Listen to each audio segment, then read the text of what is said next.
श्री श्री राधा माधव की जय, गौरिकाय की जय, सुभद्रा नारायण की जय, श्रील प्रभुपाद की जय। हरे कृष्ण। अंदर कंफर्ट కూర్చున్నారు లేకపోతే అక్కడ బయట చిన్న చైర్లు ఉంటాయి గోడ పట్టేసుకుని కూర్చోండి పిల్లలు ముందు వస్తే అది వాళ్ళ చాలా కూర్చుంది వెనకాల అక్కడ కంఫర్ట్ అదే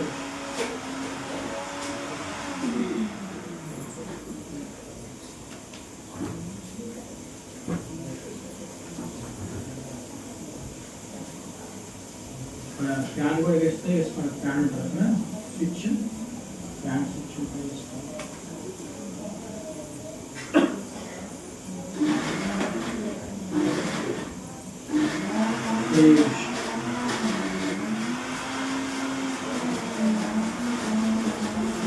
चिल्ड्रन क्लासेस है और स्टूडेंट्स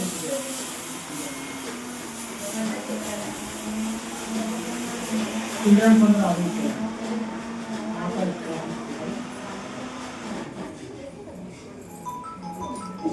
ओम नमो भगवते वासुदेवाय ओम नमो भगवते वासुदेवाय ओम नमो भगवते वासुदेवाय ओम नमो भगवते वासुदेवाय ओम नमो भगवते वासुदेवाय ओम नमो भगवते वासुदेवाय नारायणं नमस्कृत्यं नरं चैव नरोत्तमं देवीं सरस्वतीं व्यासं ततो जयमुदीरये नष्टप्रायेषु अभद्रेषु नित्यं भागवत सेवया भगवते उत्तम श्लोके भक्तिर्भवति नैष्ठकी हरे कृष्णा कृष्णा कृष्णा कृष्णा हरे हरे हरे राम राम राम हरे हरे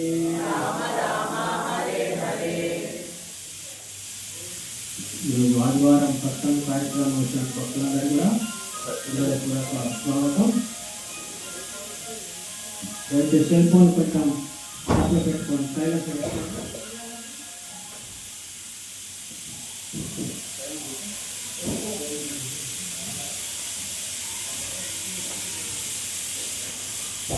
హరే కృష్ణ.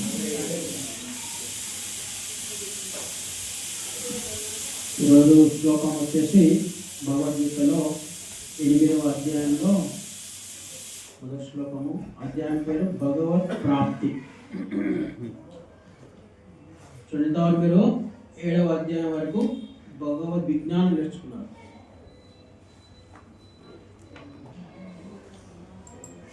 7వ అధ్యాయం పేరు భగవద్ విజ్ఞానం. సో భగవత్ ప్రాప్తి. భగవత్ ప్రాప్తి అంటే ఏంటి? భగవత్ ప్రాప్తి, విద్యా ప్రాప్తి, పుత్రం ప్రాప్తి, ధనం ప్రాప్తి అంటే ఏంటి? పొందడం, లభించడం. సో ఇంతవరకు మీరు భగవద్గీతలో ఉన్న 18 అధ్యాయాల్లో 7వ అధ్యాయం వరకు ఏం నేర్చుకున్నారో దాని యొక్క నెక్స్ట్ ఫలితము 8వ అధ్యాయం అన్నమాట. ఇవన్నీ సీరియస్గా ఉంటుంది. మొట్టమొదటి అధ్యాయంలో అర్జునుడు కన్ఫ్యూజ్ అవ్వడము, ఏది చేయాలో ఏది ఆయన ఒక నిశ్చేష్ట అయిపోయి ఉంటాడు. అలాంటిది భగవద్గీత మళ్ళీ దాంతో స్టార్ట్ అవుతూ కృష్ణుడు ఏం చెప్తాడంటే, అయ్యా నువ్వు అంత కలవరపాల్సిన పని లేదు, నీ శరీరం కాదు, నువ్వు ఆత్మవి. మనందరికీ జన్మ మృత్యువులు ఉంటాయి, అందరం చనిపోవాల్సిందే. ఆత్మ ఎప్పుడు కూడా చనిపోదు, దాని మృత్యువు లేదు, కాయదు, నానదు, కోయలేము, తడపలేము, ఛేదించలేము, రకరకాల 20 శ్లోకాలు చెప్తారు ఆత్మ గురించి. మనందరం కూడా శరీరాన్ని మళ్ళీ మారుస్తూనే ఉంటాము, ఆత్మ శాశ్వతంగా ఉంటుంది, దాని గురించి దుఃఖించవలసిన పని లేదు అని గీతాసారంలో యాక్చువల్గా భగవద్గీతలో చెప్పాడు. కాబట్టి అక్కడ దాన్ని మళ్ళీ ఇంకా ఎక్స్పాండ్ చేస్తూ 3వ అధ్యాయంలో కర్మయోగం చెప్తాడు అనమాట. ఏది చేయొచ్చు, ఏది చేయకూడదు. కర్మ అంటే ఏ విధంగా కర్మయోగం చెప్తుంది, దానికి సారాంశం విజ్ఞార్థ కర్మను అన్యత్ర కర్మబంధన. అంటే విష్ణు ప్రీత్యర్థం. విజ్ఞార్థం అంటే విష్ణు యొక్క ప్రీత్యర్థం మనం కర్మ చేయాలి. భగవంతుని ఇష్టం పని చేస్తే మనం కర్మబంధనాలు ఉండవు. మన ఇష్టం ప్రకారం చేస్తే కర్మబంధనాలు చిక్కుంటాయి. దానికే మళ్ళీ మనకు జన్మలు ఎత్తుకోవాల్సి వస్తుంది కర్మ అనుభవించడానికి. సో ఆ విధంగా చెప్తూ 4వ అధ్యాయం జ్ఞానం ఏం చెప్తాడు. ఏం జ్ఞానం చెప్తాడు? భగవంతుకి సంబంధించి జ్ఞానం చెప్తాడు. సో ఇదంతా పరంపరంగా వస్తుంది. నేను అనేక జన్మలు తీసుకుంటాను. యదా యదా ధర్మస్థ జ్ఞానిద్భవతి భారత అభ్యుద్ధాన అధర్మస్థ తదాత్మానం సృజనం. నేను మళ్ళీ మళ్ళీ వస్తుంటాను, ధర్మాన్ని స్థాపించాలని చెప్తూ ఆ విధంగా భగవంతుని తెలుసుకుంటూ భగవంతుని యొక్క అంటే ఒక గురువుని శరణు వేడాలని తద్విద్ది ప్రణిపాతైన శ్లోకం చెప్తాను. సో ఇట్లా భగవంతుని నుంచి మన భక్తి మార్గం తెలుసుకోవడానికి ఒక గురువుని శరణు వేడాలని చెప్తూ 5వ అధ్యాయం కృష్ణ భక్తి. అంటే ఇప్పుడు భగవద్ విజ్ఞానం నేర్చుకున్నాము, అంటే జ్ఞానం నేర్చుకున్నాము, కర్మ నేర్చుకున్నాము. ఈ రెండింటికి కృష్ణ భక్తి కర్మ చేయమంటాడు 5వ అధ్యాయంలో. అలా చేయడం ద్వారా నువ్వు పూర్తిగా భగవంతుని అర్థం చేసుకోవాలి. భగవంతుని భోక్తారా యజ్ఞత కోసం సర్వలోక మహేశ్వరుడు అంటే అన్ని లోకాలు నేనే, కృష్ణుడే సర్వం తెలుసుకుంటాను. కృష్ణ భక్తి ద్వారా మనం కర్మ చేయడం ద్వారా ఆ విధంగా తెలుసుకుని ధ్యానయోగం చెప్తారు అర్జునుడు 6వ అధ్యాయంలో. కృష్ణుడు ధ్యానయోగం 6వ అధ్యాయం చెప్తున్నాడు. సో 6వ అధ్యాయంలో ఏం ధ్యానం చేయమంటాడు కృష్ణుడు? 6వ అధ్యాయం లాస్ట్లోకి వెళ్ళి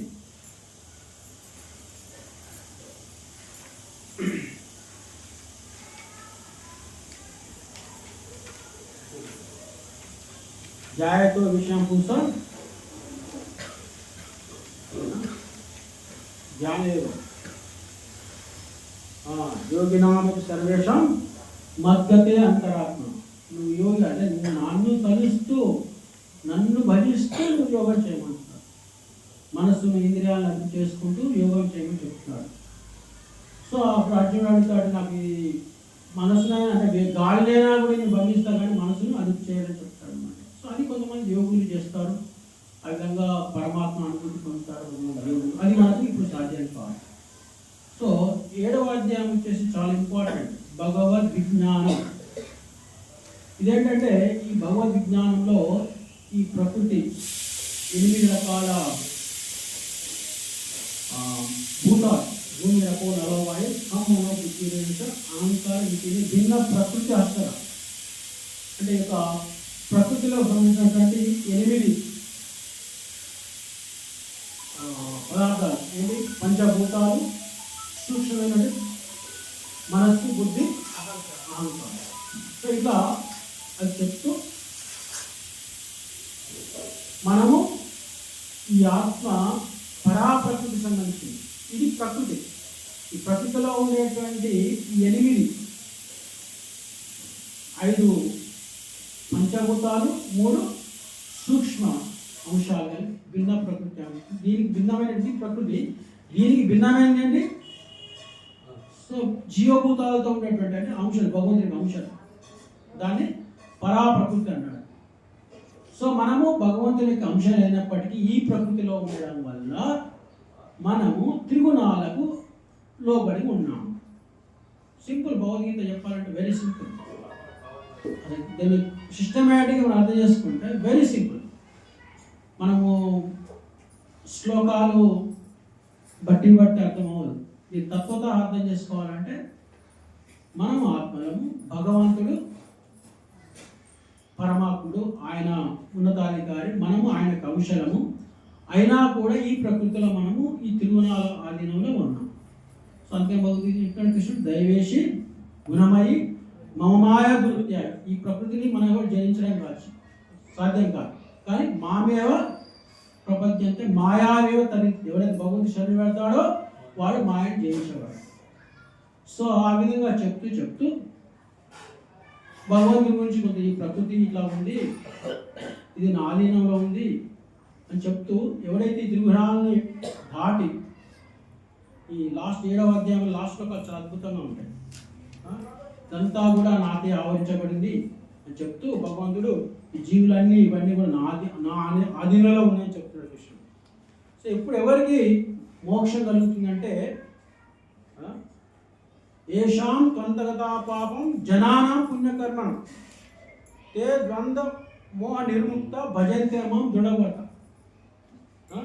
ఎవడైతే గత జన్మలో ఉన్నటువంటి పాపాలన్నీ తొలగిపోయి పుణ్యకర్మల ద్వారా పాపాలన్నీ ఎవరైతే తొలగించబడతాడో వాడు ఈ ద్వంద్వాల నుంచి బయటపడి భజంతే మా, సో దృఢంగా కృష్ణ యొక్క భజన చేయాలని చెప్తున్నాడు. సో అప్పుడు వాడు నన్ను పొందగలుగుతాడు అన్నమాట. అంటే భగవంతుడి సేవలో ఉంటాం. చూడండి, మన ఆత్మలము భగవంతుడి యొక్క సేవ చేస్తూ ఆ యొక్క బంధనాల నుంచి ముక్తి పొందొచ్చు అని చెప్తే ఈ జ్ఞానాన్ని చెప్తూ దానివల్ల ఏం లాభం అని చెప్తాడు ఇక్కడ 29వ అధ్యాయం. జరామరణ మోక్షాయ మామాషిత యతంతియే తే బ్రహ్మ తద్విద కృత్యం ఆధ్యాత్మిక కర్మచాకిలం. ఎవరైతే ముసలితనము, మృత్యువు, తర్వాత వీటి నుండి ఎవరైతే ముక్తిని పొందాలనుకుంటాడో భగవంతుణ్ణి ఆశ్రయిస్తారు. సో ఆశ్రయించిన వారికి ఏం కలుగుతుంది? ముక్తి కలుగుతుంది. ఆ ముక్తి అంటే భగవంతుని యొక్క ప్రాప్తి నెక్స్ట్ అధ్యాయం చెప్తాడు. అంటే ఎలా ఇంతవరకు జ్ఞానంలా తీసుకొచ్చాడు కృష్ణుడు, ఇక్కడికి ప్రాక్టికల్గా తీసుకొస్తాడు అనమాట. భగవద్గీతని మనము చాలా ప్రాక్టికాలిటీ కూడా దాంట్లో అప్లై చేయాలి, లేకపోతే మనం అంతా నేర్చుకొని వృధా అవుతుంది. దానికి ఈ మధ్య ఒక మిత్రుడు ఒక మంచి ఎగ్జాంపుల్ చెప్పారు అనమాట. విన్నారా? ఎవరు సత్యగోపాల్ చెప్పారు, విన్నారా ఎవరన్నా? ఒక సాధువు దగ్గరికి ఆశ్రమంలో ఒక చిలుక వచ్చిందంట. అందరు తిరిగినాడు. సో ఆ చిలుక వచ్చేసి అది ఈ ఈ సాధువు ఏం చెప్తే అది మాట్లాడు, ఈ మాటలు వచ్చని చెప్పేసి దానికి చిన్నగా దాన్ని మచ్చిక చేసుకొని దానికి రోజు ఇంత గింజలు వేస్తున్నాడు. అది ఆశ్రమంలో ఉంటుంది. ఈ నేరు పలుకుతే అది పలుకుతుంది. సో ఆయన కొంతకాలం తర్వాత మంచిగా ఫ్రెండ్షిప్ ఏర్పడింది. ఈయన యాత్రకు పోతున్నాడు. సాధు ఈయన తిరుగుతుంటారు కదా వాళ్ళు. సో ఈ పాప ఈ చిలక ఒకటే ఉంటుంది, మరి దీనికి ఎలా రక్షించాలి అని చెప్పేసి దీనికి ఏం చెప్తాడు, ఎలా రక్షించబడాలో చెప్తారనమాట ఒక పాట. సో ఏం చెప్తాడంటే దానికి చిలక చెప్తాడు, వేటగాడు వస్తాడు, వల వేస్తాడు, గింజలు చల్లుతాడు, దాని మీద వాళ్తావు, అది దాని వేటగాడి చిన్న పట్టుకుంటాడు. సో ఇది నేర్చుకుంటుంది. ఏం చేస్తే నేర్చుకుంటే రోజు వాడుతుంటుంది. వేటగాడు వస్తాడు, వల వేస్తాడు, గింజలు వేస్తాడు, వల్ల చిక్కుంటాము, పట్టుకొని పోతాడు. ఇది ఏ ఉద్దేశం చెప్పాడు? ఇలా జరుగుతుంది, నువ్వు దానికి వెళ్ళకు, నువ్వు రక్షించుకో అని చెప్తాడు. కానీ దీనికి అది అంత జ్ఞానం లేదు కదా.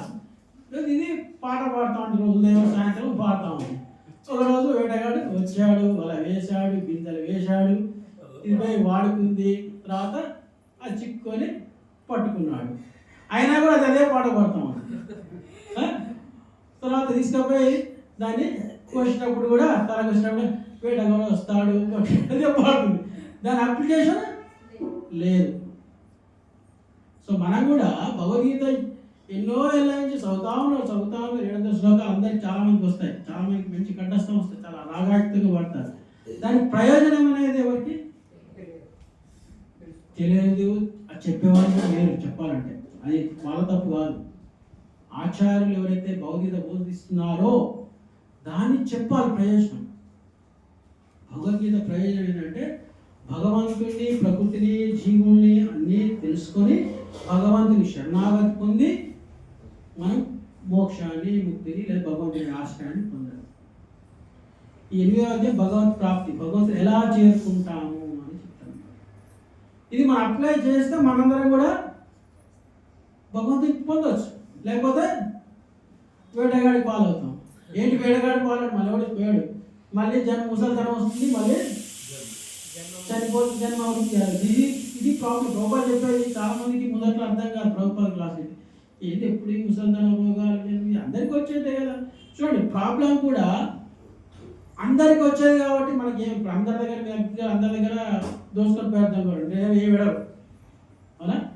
అందరి దగ్గర తల దగ్గర డబ్బులన్నీ దోసుకుపోయాడు అనుకోండి, ట్రైన్ పెట్టాల అందరి దగ్గర ఎవరు పెద్ద వాడు ఒక్కడి దగ్గర తీసుకుపోయాడు అనుకో దొంగడు, వాడు తెగ ఏడుస్తాడు. మనందరం దొంగలమే, అంటే మనం దోచుకోబడిన వాళ్ళం. మనందరం ప్రకృతిలో అందరితో, కానీ మనం దాన్ని పెద్ద ప్రాబ్లం తీసుకోవాలి. ఎందుకంటే మనందరం చనిపోయే వాళ్ళం, మనందరికి ముసలితనం వస్తుంది, మనందరం కూడా అంటే దీన్ని ప్రాబ్లంగా గుర్తించట్లేదు, అవునా కాదు. సో కాసేపు ఏడుస్తారు, తర్వాత కానీ నిజమైన ప్రాబ్లం ఏంటంటే దీన్ని ఎవరు చెప్పరు.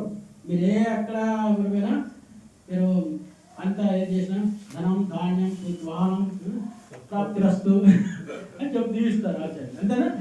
పాపం అదే చెప్తారు. కానీ అయ్యా ఈ జన్మ మనకి ఈ శరీరం అనేది ఈ ఆత్మకి ఒక తిత్తి, ఒక తొడుగు లాంటిది అనమాట. ఆత్మ అనేది ప్యూర్, దానికి శరీరము తొడుగు, భారం ఇది. సో దీన్ని రకరకాల తొడుగులు వేస్తున్నాం. ఒకసారి కుక్క తొడుగు, ఒకసారి వృక్షము, జంతువు, క్రిమి, కీటకాలు అన్నీ వేస్తున్నాం. కానీ ఎందుకు చనిపోతున్నారు, ఎందుకు పుడుతున్నాము, ఏంటి అసలు ఇది అనేది ఎవరికి అర్థం అవ్వట్లేదు. సో దీనే ప్రభుపాద చక్కగా అందరికి, మన ఈ యొక్క బద్ధజీవులందరికీ అర్థమయ్యేటట్టుగా ఆయన చక్కగా అంతా చాలా అద్భుతంగా భాష్యం, వివరణ, క్లాసెస్ ప్రాక్టికల్గా అందరు చూపించారు అన్నమాట. దాంతో పాశ్చాత్యులందరూ కూడా ఆకర్షితులై నిజంగా భక్తిని ఆచరించారు, ఆనందం పొందుతున్నారు. దాన్నే ప్రపంచం అంతా ఇవాళ ఆచరిస్తుంది. మొన్న ఈ మధ్య ఒక క్లిప్ కూడా వచ్చింది, గంగాధర శాస్త్రి, ఎంతమంది తెలుసు? గంగాధర శాస్త్రి ఎనిబడినో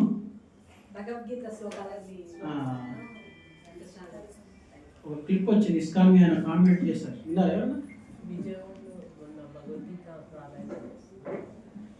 చేశారు లేదు అంటే ఆయన ఫేమస్ ఆయన ఘంటసాల యొక్క కుమారుడు అంట. నాకు తెలియదు, ఎంతమంది తెలుసు కదా? ఘంటసాల తెలుసు కదా? సో ఘంటసాల యొక్క కుమారుడు ఆయన. మంచి గాత్రం ఉంది ఆయనకు, మంచి గొంతు ఉంది. ఘంటసాల కొడుకు కాబట్టి మంచి గొంతు కూడా ఉంది. అదృష్టవశాత్తు ఆయన హరే కృష్ణ వాట్స్ టు ముందే చెప్పాను మేము, ముందు కావాల్సిన వాళ్ళకి బయట చైర్లు ఉంటే తెచ్చుకోండి.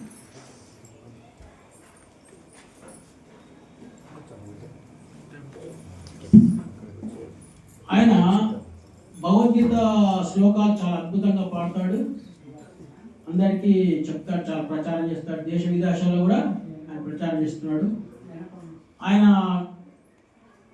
చాలా భగవద్గీతలన్నీ తీసుకొని, అన్ని భగవద్గీతలు అంటే ఫెమిలియర్ భగవద్గీతలన్నీ తీసుకొని ఆయన ఒక రికార్డింగ్ చేశాడు. భగవద్గీత కూడా కంపేర్ చేశాడు, భగవద్గీత కంపేర్ చేశాడు, రికార్డింగ్ కూడా చేశాడు. మంచి వాయిస్ కాబట్టి అందరు నేర్చుకోవాలి. మంచి ఉద్దేశం అని తప్పనట్లే, గుడ్, అందరు నేర్చుకుంటారు, మంచిది. అలాంటి వాళ్ళు చేయడం వెల్కమ్ దేవ్, అందరిని మనం స్వాగతించాలి. అయితే ఆయన చేసి ఒక చోట ఆయన గాత్రాన్ని అందరు మెచ్చుకున్నారు. మా ఇస్కాన్ డివోటీస్ కొంతమంది ఆయన కలిసి మీరు చాలా బాగా పాడతారు, మీరు మీ గొంతు అద్భుతము, అమోఘము, ఇదే కనుక మీరు ఈ భగవద్గీత యథాతథాన్ని మీరు కనుక బాగా చెప్తే మీరు ఇంకా బాగుంటుందని చెప్తే ఆయన కోపం వచ్చేసింది అనమాట. అది తర్వాత మళ్ళీ ఆయన అమెరికాకి వెళ్ళాడు అనమాట. అమెరికాకి వెళ్తే అక్కడ కూడా అంటే అమెరికాలో తెలుగు వాళ్ళకి ఇంగ్లీష్, వాళ్ళకి మీకు మీరు ఇంగ్లీష్లో ఇస్తాము, అక్కడ కూడా ఇస్తాము కలిసి మీరు ఇంగ్లీష్లో దీన్ని రికార్డింగ్ చేయండి, మీకు సపోర్ట్ చేస్తాము, కానీ మీరు అవన్నీ కాదు, ఈ యథాతథం భగవద్గీత చెప్తే మీరు సపోర్ట్ చేస్తామని చెప్పారు. సో అది ఆయనకి కోపం వచ్చేసింది. ఇదేంటి వీళ్ళు సపరేట్గా వీళ్ళ కృష్ణుడు వేరే, వీళ్ళ భక్తి వేరే, వీళ్ళ భగవద్గీత వేరేనా అని ఆయనకి కోపం వచ్చేసింది అనమాట. అని చెప్పేసి ఆయన కొంచెం అసహనం వ్యక్తం చేశారు. అంటే ఆయన 18 అంటే చాలా మంది భగవద్గీతలు మీకు ఉన్నాయి బయట, మీకు ఇంగ్లీష్లో, హిందీలో, తెలుగులో 10-20 ఉన్నట్టున్నాయి, హిందీ ఇంగ్లీష్ పోతే 500-600 భగవద్గీతలు ఉంటాయి. అంటే రకరకాల సంస్థల వాళ్ళు రాస్తారు, అందరు కూడా మంచి ఉద్దేశంతో రాశారు. ఎందుకంటే వాళ్ళ యొక్క అంటే భక్తి లేకుండా పాండిత్యాన్ని పెట్టారు. ఇవన్న గరికపాటి నరసింహరావు కూడా ఇచ్చేసేవారు, ఆయన కూడా చాలా, ఆయన కూడా ఇస్తానంటే ఆయన కొంచెం కామెంట్ చేస్తారు. అంటే ఎందుకు నేను అంటే వాళ్ళు చేయడం నేను తప్పు, కానీ ఒకసారి ఇప్పుడు దాన్ని చూడాలి, చూసి నిజంగా వీళ్ళు ఎందుకు దీన్ని ఇదే చెప్పమంటున్నారు, ఏదో ఉంటేనే కదా, ఏదో ఉంటేనే వీళ్ళు ఇది చెప్పండి. అది చూడకుండా ఓన్లీ కామెంట్ చేస్తే అది మంచి పద్ధతి కాదు. ఎందుకంటే ప్రభుపాద చెప్తారనమాట, ఎన్నో యుగాల నుంచి భగవద్గీతలు ఉన్నాయి, ఎంతోమంది భగవద్గీత చేస్తారు. ఆ భగవద్గీతలు చదివి ఎంతమంది భక్తులు అయ్యారు, రిజల్ట్ నో. అదే ఇస్కాన్ యథాతథం భగవద్గీత వేల మంది, లక్షల మంది భక్తులు అయ్యారు. That is the result. మనకు కావాల్సిన మార్కెట్లో చాలా మందులు ఉంటాయి, రోగం తగ్గించే మందులు ప్రిఫరెన్స్ ఇస్తారా, బాగా చాలా మంది నుంచి కలర్ ప్యాకింగ్ రంగులు వాడతారా, మందులు వాడతారా, రోగాన్ని తగ్గించే మందులు వాడుకుంటారు, అంతే కదా. సో అట్లా ప్రభుపాద వారు రాసినటువంటి యథాతథ భగవద్గీత, యథాతథమైన ఈ కొటేషనే చాలు. ఈ కొటేషన్ ఏంటంటే యథాతథం అంటే కృష్ణుడు ఏ భావంతో చెప్పారు, ఏ భావంతో చెప్పారంటే మనందరికీ కృష్ణుడికి అర్థం చేసుకొని అతని శరణి వేరేటువంటి విధానం ఏదైతే ఉందో ఇది చెప్పారు. కానీ చాలామంది ఏంటంటే జ్ఞానం లేకపోతే, అంటే కృష్ణుడు ధ్యానం చేశాడు, జ్ఞానయోగం అంటే మనిషి కన్ఫ్యూజ్ చేస్తున్నారు. వాస్తవంగా ఇప్పుడున్న వాళ్ళకి అందరికీ నిజంగా అంత ధ్యానం చేసేటువంటి ఇది కానీ, లేకపోతే ఏదో యోగి అయిపోయి యమాలాగా తప్పు చేసుకున్నటువంటి శక్తి ఉందా, ఓపిక ఉందా? లేదు. ప్రస్తుత కాలానికి మనం మన దైనందిన జీవితంలో భగవద్గీతను ఆచరిస్తూ, అంటే మన పనులు మనం చేసుకుంటూ భగవద్గీతను క్రమశిక్షణగా జీవితంలో స్టూడెంట్ లైఫ్ నుంచి చిన్న వాళ్ళు పెద్ద జీవితాంతం వరకు వాళ్ళు దీన్ని తోడుగా నడిచినట్టుగా ప్రభుపాద డిజైన్ చేస్తారు. యాక్చువల్గా కృష్ణుడు చెప్పింది అదే, నీ యుద్ధం ఏం లేదు, సన్యాసం హిమాలయం తప్పు చేసుకొని చెప్పలేదు. ఏం చెప్పాడు? తస్మాత్ సర్వకాలేషు మమనస్మరు యుధ్యచ అన్నాడు. అంటే అన్ని తస్మాత్ అంటే ఎప్పటికీ సర్వకాలం అన్ని పరిస్థితులు నన్ను స్మరణ చేయమని చెప్పాడు. అలా చేస్తూ నీ పనులు చేసుకో. అది 8 అధ్యాయులు వస్తుంది, 8 అధ్యాయులు 7 శ్లోకం. సో అట్లా అన్ని పరిస్థితుల్లో మనం భగవంతుడు తెలుస్తుంది. అదే అలా మీ జీవితాన్ని మీరు కంటిన్యూ చేసుకోవచ్చు. అలాగే ఏది మంచి చెడు అది తెలుసుకోవాలి, ఎలా చేయాలి తెలుసుకోవాలి. అందుకనే ఇక్కడ మనకి 4వ అధ్యాయం 3వ అధ్యాయంలో 3, 4, 5లో మంచి కర్మయోగం అంటే ఏం చేయాలి ఏం చేయకూడదు చాలా చెప్పారు. సకామ కర్మ, వికర్మ, అకర్మ ఇట్లా చెప్పారు. అదే నేను ఇక్కడ మీ గురించి నేను బాగా ఎన్ని సంవత్సరాల నుంచి దగ్గర మీ 4-5 సంవత్సరాల నుంచి ఇక్కడ చెప్తున్నాను. బట్ ఈ క్రమ పద్ధతిని నేను చెప్తున్నా, కానీ చాలామంది ఏదో సండే రోజు వస్తారు, కాసేపు భయం చేస్తారు, వింటారు, ప్రశంసకి పోతుంటారు. దీన్ని మనం అర్థం చేసుకొని దీన్ని అవలంబిద్దాం అనేటువంటి భావన చాలా తక్కువ మందికి ఉంది. సో దీన్ని గ్రాస్ప్ చేయాలి. మనకి ఏదో కొంత గ్రాస్ప్ చేస్తే మీకు అప్పుడు టేస్ట్ దొరుకుతుంది. అర్థమైందా? ఎప్పుడైతే దీన్ని మీరు పూర్తిగా అర్థం చేసుకుంటారో ఈ భగవద్గీత అంటే ఇష్టము, కృష్ణుడు అంటే ఇష్టము, నామం అంటే ఇష్టం కలుగుతుంది. ఊరికే తెలుసుకొని మనం అంటే ఇంతకుముందు చిలక పాటలాగా మనం చదువుకొని పోతే ఉపయోగం ఉంది. సో దీన్ని ఆచరించడానికి ప్రయత్నించాలి. మనకున్నటువంటి పాత అలవాట్లు కావచ్చు, పాత పద్ధతులు కావచ్చు, వాటిని అది చాలామంది ఇష్టపడుతుంటారు అది వదిలేయడానికి. వాళ్ళు ఎక్కడనే కంటిన్యూ చేసి ఇది అవలంబించాలని కుదరదు. మనకు ఇది ఈ రూట్ ఇప్పుడు కొత్త వర్షానికి బస్సులో ఎక్స్ప్రెస్ వస్తాయి, పాత వర్షం ఆర్డినరీ వస్తాయి. లేదు పాత వర్షానికి ఎక్స్ప్రెస్ కావాలి ఎందుకు వస్తుంది? సిస్టమ్ మార్చాడు. కొత్త వర్షానికి ఎక్స్ప్రెస్ బస్సులో, పాత వర్షానికి పాత ఎంతమంది ఎట్లా ఉంది అన్ని బస్సులు అక్కడికి వచ్చేది. ఇప్పుడు మీరు పాతలు ఏదో పూజలు చేస్తున్నారు, ఏదో సహస్రనామాలు, యజ్ఞాలు, యాగాలు అవన్నీ చేస్తున్నారు. అవి మీకు మార్గదర్శకంలో చేయలేదు, మీ సొంతంగా లేకపోతే వాళ్ళు మీరు చెప్పినాయి లేదు ఇక్కడ చదివినా చేసినారు. సో అలా మీ జీవితాన్ని నడుపుస్తూ ఉన్నారు. దాంట్లో మీకు ఎంతవరకు మార్పు, మీ ఆనందం ఉంది చేస్తున్నారు, కానీ దాంట్లో పూర్తి ఫలితం రాలేదు. కొంత ఆనందం ఉండొచ్చు, లేకపోతే కొంత చేస్తున్నాము భగవంతుడు కృప ఉంటుందని చెప్తాము అనుకుంటాము, బట్ అందులో అంత ఫలితం అనేది రాదు. ఇదే విషయాన్ని శుక్రాచార్యులు వారు కృష్ణుడు అడతారు అన్నమాట. ఏమడుతారంటే జనులు అందరూ కూడా యజ్ఞయాగాలు ఇవన్నీ చేస్తున్నారు, కానీ దానివల్ల అంత ఫలితం రాదు. కేవలం నామం ద్వారానే, భగవంతుని నామస్మరణ ద్వారానే ఆ ఫలితం వస్తుంది కదా, అయినా ఎందుకు వాళ్ళు చేస్తున్నారని కృష్ణుని అడుగుతారు శుక్రాచార్యులు. కృష్ణుడు చెప్తారు ఇది అనాది కాలం నుంచి ఒక్కొక్క యుగంలో ఒక్కొక్కటి చెప్పాము. ఇది ధ్యాయతో విష్ణు అంటే సత్యయుగంలో ధ్యానం చెప్పారు. ధ్యాయతో విష్ణు, త్రేతాయో యజ్ఞతో మకాయ, త్రేతాయుగంలో యజ్ఞాలు చేయమని చెప్పాము.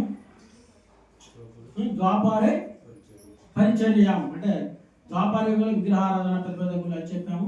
కలౌతది హరికీర్తనం, కలియుగంలో హరికీర్తనం చెప్పాను. అంటే ఈ పాత ఇది ఆత్మ అన్ని జన్మల నుంచి సత్యయుగంలో పుట్టాము, ద్వాపరయుగంలో, త్రేతాయుగంలో, కలియుగంకి వచ్చాము మనం. అర్థమైందా? మనం ఎప్పటి నుంచి ఉన్నది తెలుసా మీకు? మనం ఎప్పటి నుంచి ఉన్నది తెలుసు? ఇక్కడ అన్ని యుగాల నుంచి ఉన్నాం. సత్యయుగంలోనూ, ద్వాపరయుగంలో, త్రేతాయుగంలో, కలియుగంలో కూడా వచ్చాం. మన ఈ శరీరం మనకు గుర్తులేవు మనకి అవన్నీ. అందుకని వాటి మీద మనకు మనసు లాగుతుంది అనమాట. యజ్ఞయాగాలు చేయాలి, తర్వాత ధ్యానం చేయాలి. మన ధర్మ ఈ కలియుగంలో క్లియర్గా చెప్తున్నాడు. కలో తద్ హరి కీర్తనం, హరినామైవ కేవలం కేవలం అది ఒక్కటే. సో పార్వతీదేవి అడుగుతున్న శివుని ఏం ధ్యానం చేస్తున్నారు, ఏంటి మీకు ఉండే ఆనందం ఏంటి, మీ యుగాటువంటి శ్మశానంలో ఎక్కడ పడ్డా అదే ధ్యానం ఏదో నువ్వు ధ్యానంలో ఉన్నావు ఏంటంటే శివుడు చెప్తాడు ఏంటి? హరినామైవ హరినామైవ హరినామైవ కేవలం కలో నాస్తైవ నాస్తైవ నాస్తైవ గతి అన్యదా, వేరే గతి లేదు. మనము ఈ యుగంలో ధర్మాన్ని పాటించాలి. మన చిన్నప్పుడు సైకిల్ నడుచుకుంటా పోయినాం, సైకిల్ వేసుకోకపోయినాం. ఇప్పుడు మనం పోతామా? వీడికి పోవాలన్నా స్కూటర్ లేదు, పోయే పరిస్థితి లేదు. అంటే మనకు అంత శక్తి అయిపోయింది. కాబట్టి భగవంతుడు కూడా మన శక్తిహీనతను గమనించి మనము యజ్ఞాలు, యాగాలు, తర్వాత ధ్యానం అవన్నీ చేయలేమని చెప్పేసి కలియుగం మన అంటే మనకున్నటువంటి శక్తి మేరకు ఇచ్చారు. హరినామం చేసి సరిపోతుంది. ఇదే ఈ యుగంలో మనం రక్షించేది. అది చెప్పడానికే స్వయంగా చైతన్య మహాప్రభు అంటే కృష్ణుని యొక్క అవతారం, కృష్ణుడే. మామూలు వాళ్ళు చెప్తే జనాలు వినరు, అవునా కాదు? అందుకే స్వయంగా భగవంతుడే చైతన్య మహాప్రభు నిత్యానంద కృష్ణ బలరాములు ఈ కలియుగంలో ఈ యొక్క హరినామాన్ని ప్రచారం చేయడానికి స్వయంగా భగవంతుడే అవతరించి దీన్ని మొదలు పెట్టారనమాట, ఈ ఉద్యమాన్ని. హరే కృష్ణ కృష్ణ కృష్ణ హరే హరే, హరే రామ రామ రామ హరే హరే. శుక్రాచార్యుడు కృష్ణుడు అయినప్పుడు అది చెప్తారనమాట. ఈ యజ్ఞయాగాలు చేసేటప్పుడు కొన్ని మంత్ర ఉచ్చారణతో ఆహుతులు సమర్పించాలి, తెలుసా అండి? యజ్ఞాలు చేసేటప్పుడు ఏం చేస్తారు? మంత్ర ఉచ్చారణతోటి ఆహుతులు ఇవ్వాలి. సో ఈ కలియుగంలో అంత నిష్టగా మంత్రాలు చదివే వాళ్ళు లేరు. మంత్రాలు కనుక ఉచ్చరణలో దోషం కనుక ఉంటే అది వేరే ఫలితం ఇస్తుంది. కాబట్టి ఇది కలియుగంలో అసలు యజ్ఞాలు అనేది చేయకూడదని చెప్తారు. ప్రభుపాద కూడా చెప్పారు. చాలా మంది యాక్చువల్గా చాలా మంది ఇదే చదువుతారు, వేదాలు చదువుతున్నారు కానీ ఆచరణలో మాత్రం మళ్ళీ కొత్త వాళ్ళ పాత పద్ధతులు చేస్తారు. ప్రభుపాది చాలా గుళ్ళు ఓపెన్ చేసినా ఎక్కువగా చాలా యజ్ఞయాగాలు ప్రిఫరెన్స్ అంటే సంకీర్తన యజ్ఞంతో అన్ని ప్రారంభోత్సవాలు ఏదైనా అన్నిటికీ సంకీర్తన చేస్తే అన్ని దోషాలు పోతాయి. అయితే మాకు కొంచెం విగ్రహారాధన, కొంచెం భగవంతుడు అటాచ్మెంట్ పెరగడానికి విగ్రహారాధన మన ఆచార్యులు చెప్పారు. అందులో కూడా దోషాలు ఏర్పడినట్లయితే మనం ఈ హరే కృష్ణ మంత్రం చెప్పడం ద్వారా ఆ దోషాలు కూడా పోతాయి అన్నమాట. ఒక రోజులో దినచర్యలో మీరు వేద ప్రకారం జీవించాలంటే మీ వల్ల కాదు. పొద్దున్న లేని తర్వాత మార్నింగే భూమాత దండం పెట్టాలి, పంచభూత నమస్కారం చేయాలి, స్నానం చేసే ముందు బట్ట తర్వాత నీళ్ళను ప్రక్షాళన చేయాలి, తర్వాత దాన్ని శుద్ధి చేయాలి, దాన్ని కొన్ని మంత్రాలు ఉంటాయి. ప్రతి అడుగున కొన్ని మంత్రాలు ఉన్నాయి. అది ఇతర పుస్తకం ఉంటుంది, మన దగ్గర ఇష్టాన్ని ఏముంది మనకు ప్రభుపాద చెప్పి చాలా సులభంగా ఉంది, చాలు. మనం కొత్తగా యాడ్ చేసుకునే పని లేదు, వెరీ సింపుల్ అనమాట. సో అట్లా చాలా నియమాలు ఉన్నాయి. కానీ భౌతిక విషయం వేదేంచి సర్వమే వేదాల ద్వారా తెలియబడి నేనే అని చెప్తున్నాడు కృష్ణుడు. వేదాల సారం భౌతికత చెప్పాడు. సింపుల్ భౌతికత పాటిస్తే సరిపోతుంది అంతే. అందుకే ప్రతి ఒక్కరికి కూడా మీకు భగవద్గీతని ఎలా అర్థం చేసుకోవాలో పూర్తిగా దాన్ని అర్థం చేసుకొని దాని యొక్క సారాంశం ఏంటంటే కృష్ణుడే దేవాదేవుడు, ఆయనకే మనము శరణు వేడాలనే సందిగ్ధ అంటే కంక్లూజన్ రానంత వరకు మనము ఇంకా నీటిలోంచి బయట చేపబడి ఇలా అలా కొట్టుకోవాల్సిన మనం ఇంకా ఎన్ని జన్మలైనా మనము అలాగే కొట్టుకుంటాం, అలాగే మరణిస్తాం. సో ఇక్కడ ఈ యొక్క భగవద్గీత అంతా కూడా మన తరపున అర్జునుడు ప్రశ్నించడం, కృష్ణుడు సమాధానం చెప్పడమే ఉంటుంది భగవద్గీత అంతా కూడా. అందులో ఈ యొక్క 8వ అధ్యాయం ఎందుకు ఇంపార్టెంట్ అంటే భగవంతుని ఎలా పొందడం రకరకాల అంటే ఒక కృష్ణుడు చెప్పాడంటే ఎన్ని రకాల ఏ విధంగా పొందబడతాను అని చెప్పాడు అనమాట. సో దాన్ని పొందబడతానడానికి అది ఆ గత అధ్యాయంలో ఒక శ్లోకం ఉంటుంది, 7వ అధ్యాయంలో ఒక శ్లోకం ఏంటంటే 30వ శ్లోకము. లాస్ట్ వీక్ మీరు ఎంతమంది చెప్పలేదు, దాని యొక్క తాత్పర్యం చదువుతాను. సాది భూతాది దైవమాం సాధ్యజ్ఞం చ విదు ప్రయాణ కాలేపి చ మాంతే విధివిముక్త చేతసా. తాత్పర్యం ఏంటంటే దేవదేవుడినైన నన్నే సమస్త జగత్తుకు, దేవతలకు, సమస్త యజ్ఞాలకు అధిపతిగా ఎరిగి నా సంపూర్ణ భావనలో ఉండేవాడు మరణ సమయంలోనైనా నన్ను అర్థం చేసుకొని ఎరిగి ఉంటాడు అన్నాడు కృష్ణుడు. సో ఇక్కడ అంటే మళ్ళీ అర్జునుడు సందేహం వస్తానమాట. దానికి ప్రశ్నలు అడుగుతాడు. ఇక్కడ 4 శ్లోకాలు రిలేటెడ్ అనమాట. 2 శ్లోకాలలో కృష్ణుడు అర్జునుడు ప్రశ్నిస్తాడు, 2 శ్లోకాలలో కృష్ణుడు సమాధానం చెప్తాడు అనమాట. సో ఇక భగవత్ ప్రాప్తి అనే 8వ అధ్యాయంలో మొదటిగా 2 శ్లోకాలు అర్జునుడు ప్రశ్నించేటువంటి శ్లోకాలు, తర్వాత 2 శ్లోకాల్లో అర్జునుడు దాని సమాధానం చెప్తూ ఉంటాడు అనమాట. కృష్ణుడు సమాధానం చెప్తుంటాడు. సో మొదటి శ్లోకం ఏంటంటే అంటే గత శ్లోకంలో ఆదిభూతం ఆదిదైవం అనే శ్లోకం లేదు, దాని రిలేటెడ్గా అర్జునుడు ఏమంటాడంటే ఆధ్యాత్మ్యం ఏంటి, ఆదిదైవం ఏంటి అని ప్రశ్నిస్తున్నాడు అనమాట. జస్ట్ మళ్ళాగానే సింపుల్. ఆయన కూడా మన తరపున అడుగుతున్నాడు. ఆయనకి వెళ్ళే కాదు, ఈజ్ నరనారాయణ నారాయణుడు ఇద్దరు కవులుగా జన్మించారు అంతకుముందు వాళ్ళు. ఈజ్ కృష్ణుడి అర్జునుడు దాదాపు వాళ్ళు చాలా సమశీలుడు అనమాట. ఆయన సందేహం రాదు, కానీ మన తరపున ఆయన అడుగుతున్నాడు. ఏం అడుగుతున్నాడు చందా చెప్పండి. అర్జున ఉవాచ అర్జున ఉవాచ కిం తద్బ్రహ్మ కిమాధ్యాత్మం కిం తద్బ్రహ్మ కిం ఆధ్యాత్మం కిం కర్మ పురుషోత్తమ కిం కర్మ పురుషోత్తమ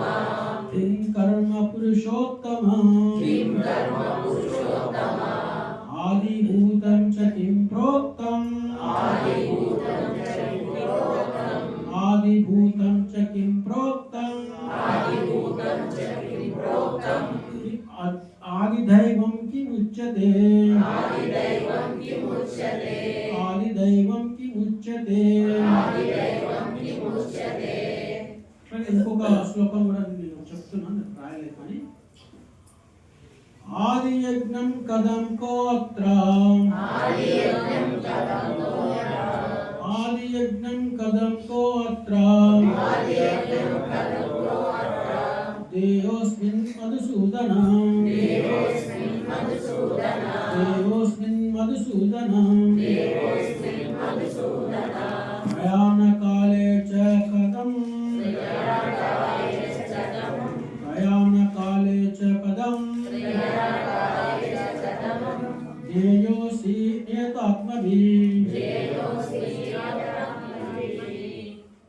సో ఇక్కడ అర్జునుడు లాస్ట్ అధ్యాయంలో ఆదిభూతం ఆదిదైవం అని చెప్తూ అన్న శ్లోకంలో మరణ సమయంలో నన్ను కలుస్తారని కృష్ణుడు చెప్పిన సమాధానానికి అర్జునుడు ఆదిభూతం అంటే ఏమిటి, బ్రహ్మం అంటే ఏమిటి అనేటువంటి తాత్పర్యం చదువుతాను. అర్జునుడు ప్రశ్నించాడు, ఓ ప్రభు, ఓ పురుషోత్తమ, బ్రహ్మము అంటే ఏమిటి, ఆత్మ అంటే ఏమిటి, కామ్య కర్మలంటే ఏమి, ఈ భౌతిక సృష్టి ఏమిటి, దేవతలెవరు, దయచేసి ఇది నాకు వివరించవలసినది. చాలా ఇంపార్టెంట్, మనం తెలుసుకోవాలి కదా. తర్వాత ఇంకా నెక్స్ట్ శ్లోకంలో ఏమడుగుతున్నాడు, ఓ మధుసూదన, యజ్ఞ ప్రభు ఎవరు, ఏ విధంగా అతడు దేహంతో నివసిస్తాడు, భక్తియుత సేవలో నెలకొన్నవారు మరణ సమయంలో ఏ విధంగా నిన్ను ఎరిగి ఉంటారు. సో ఈ రెండు ప్రశ్నలు అర్జునుడు వేశాడు. ఇది నిజంగా తెలుసుకోవాల్సిన విషయం కదా. ఇది తెలుసుకుంటే అయిపోయినట్టు, భగవద్గీత అయిపోయింది. ఏంటి ప్రశ్న మళ్ళీ చూద్దాం, చెప్పండి. ఓ ప్రభు, పురుషోత్తమ, బ్రహ్మము అంటే ఏమిటి, ఆత్మ అంటే ఏమిటి, కామ్య కర్మలంటే ఏవి, ఈ భౌతిక సృష్టి ఏమి, దేవతలంటే ఎవరు, దయచేసి ఇది నాకు వివరించవలసినది. ఇది చాలా ఇంపార్టెంట్. ఇంకా అంటే ఎవరైనా ఆధ్యాత్మిక ఆచార్యుని నేను ఎవరిని, నాకు ఎందుకు ఈ జన్మ వచ్చింది అనేది ప్రశ్నించాలట. తర్వాత ఇది కూడా ఇంపార్టెంట్, యజ్ఞ ప్రభు, మనం యజ్ఞాలు చేస్తాం కదా, చాలా యజ్ఞాల్లో పాల్గొంటారు, యజ్ఞం చేస్తాం, యజ్ఞ ప్రభు ఎవరు, యజ్ఞ స్వీకరించే వాళ్ళు ఎవరు, ఏ విధంగా అతడు దేహంలో నివసిస్తాడు, మనలో ఆత్మ పరమాత్మ అంటాం కదా, అతడు అంటారు కదా. సో ఎలా పరమాత్మలో ఉన్నాడు. తర్వాత ఎవరైతే భక్తియుత సేవలు నెలకొన్నవారు మరణ సమయంలో ఏ విధంగా నిన్ను ఎరిగి ఉంటారు. చాలా ఇంపార్టెంట్. ఈ రెండు శ్లోకాలు మనం అర్థం చేసుకొని నెక్స్ట్ కమింగ్ శ్లోకాల్లో ఇదంతా వివరిస్తుంటాడు అన్నమాట కృష్ణుడు. సో మనం ఇక్కడ ప్రభుపాద వారి భాష్యం చదువుదాము. భాష్యం. బ్రహ్మము అంటే ఏమిటి అనే దానితో మొదలైన అర్జునుని వివిధ ప్రశ్నలకు శ్రీకృష్ణ భగవానుడు ఈ అధ్యాయంలో సమాధానం చెప్పాడు. కర్మ, కామ్యకర్మలు, భక్తియుత సేవ, యోగ నియమాలు, విశుద్ధ రూపంలో భక్తి యోగం గురించి కూడా భగవానుడు వివరిస్తాడు. పరతత్వము బ్రహ్మంగా, పరమాత్మగా, భగవంతునిగా తెలియబడుతుందని శ్రీమద్ భాగవతము వివరించినది. దీనితో పాటు జీవుడు అంటే వ్యక్తిగత ఆత్మ కూడా బ్రహ్మమని పిలువబడతాడు. దేహము, ఆత్మ, మనస్సుగా సృష్టించబడే ఆత్మ గురించి కూడా అర్జునుడు అడిగాడు. వైదిక నిఘంటువును అనుసరించి ఆత్మ అనే పదము మనస్సు, ఆత్మ, దేహము, ఇంద్రియాలు కూడా సూచిస్తుంది. అర్జునుడు దేవదేవుడని, పురుషోత్తముడిగా అంటే పరమ పురుషుడిగా సంబోధించాడు. దీని అర్థం ఏమిటంటే అతడు ఈ ప్రశ్నలకు కేవలం ఒక మిత్రుడుగా కాకుండా నిశ్చితమైన సమాధానాలు ఇవ్వగలిగిన ప్రామాణికంగా తెలుసుకొని ఆ పురుషోత్తముడినే అడుగుతున్నాడు. ఓం జ్ఞానతిమిరన్యస్య జ్ఞానాంజనశలాకయా చక్షురున్మిలితం येन తస్మై శ్రీగురవే నమః. వందేహం శ్రీగురుం శ్రీయుతాపదకమలం శ్రీగురుం వైష్ణవాం చ శ్రీరూపం సాగ్రజాతం సర్వరఘునాథానందం తం సజీవం సాద్వైతం సావధూతం పరిజనసహితం కృష్ణ చైతన్యదేవం శ్రీరాధా కృష్ణపాదాం సహగణలలితా శ్రీవిశాఖాన్వితం చ హే కృష్ణ కరుణ సింధు దీనబంధో జగత్పతే గోపేశ గోపికా కాంత రాధా కాంత నమస్తే तप्त कांचन गौरंगी राधे वृंदावनेश्वरी वृषभानुसुते देवी प्रणमामि हरिप्रिय नमो ब्राह्मणे गो ब्राह्मणिताय जगदीशाय कृष्णाय गोविंदाय नमो नमः. ईश्वर परम कृष्ण सच्चिदानंद विग्रह अनादि आदि गोविंद सर्वकारण कारण कृष्णाय वासुदेवाय देवकी नंदनाय च गोपकुमाराय गोविंदाय नमो नमः. नमो पंकजनाभाय नमो पंकजमालिने नमो पंकजनेत्राय नमस्ते पंकजांग्रे. మీకు లాస్ట్ పూర్తి అయ్యాక ఒక శ్లోకం చెప్తాను. అది మీరు ఎల్లవేళలా స్మరించినట్టయితే అంటే మీకు ఆపదలు, దుఃఖాలు, కష్టాలు అవన్నీ కూడా తొలగిపోతాయి. లాస్ట్ పూర్తి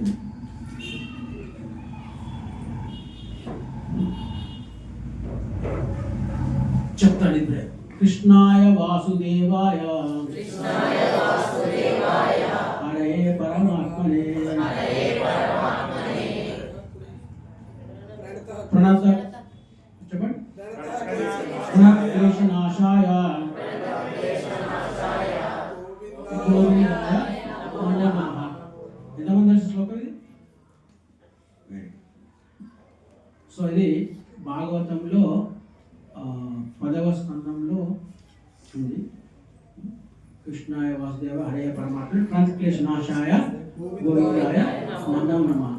ఇది ప్రాక్టికల్ కూడా ఒకటి అప్లై చేశాను, రిజల్ట్ కూడా చూశాను. సో భగవద్గీతలో కానీ భాగవతంలో కానీ ఇచ్చిన శ్లోకాలు మీరు మనస్ఫూర్తిగా దాన్ని భక్తిభావంతో చేస్తే రిజల్ట్ వస్తుంది. ఇంకొక రిజల్ట్ ప్రాక్టికల్ మొన్ననే జరిగింది. అది కూడా చాలా అద్భుతమైన రిజల్ట్ వచ్చింది అనమాట. భాగవతంలో 5వ స్కందంలో మొట్టమొదటి అధ్యాయం ప్రియవర్తుని చరిత్ర ఉంటుంది. ఎంతమంది తెలుసు? ఉత్తమపరులు ప్రియవ్రతులు. సో అది చదివిన తర్వాత అధ్యాయం చదివాను. సో అది చదివిన తర్వాత నాకు నేను అప్లై చేసుకున్నాను. ఏంటి నేను చేస్తున్నా ఏంటి, నాకు ఏంటి పరిస్థితిని నేను కంపేర్ చేసుకున్నాను. ఇమ్మీడియట్గా దాని యొక్క రిజల్ట్ చూశాను. నేను ఎందుకు చెప్తే ఒక ప్రాబ్లం, చెప్పకపోతే ఇంకో ప్రాబ్లం ఉంది. చెప్తే ఏమైంది అంటే మాకున్నటువంటి పవర్ పోతుంది. ఎవరైతే సాధకులు ఉంటారో దాన్ని చెప్పుకుంటే ఏమైందంటే వాళ్ళ సాధన శక్తి పోతుంది.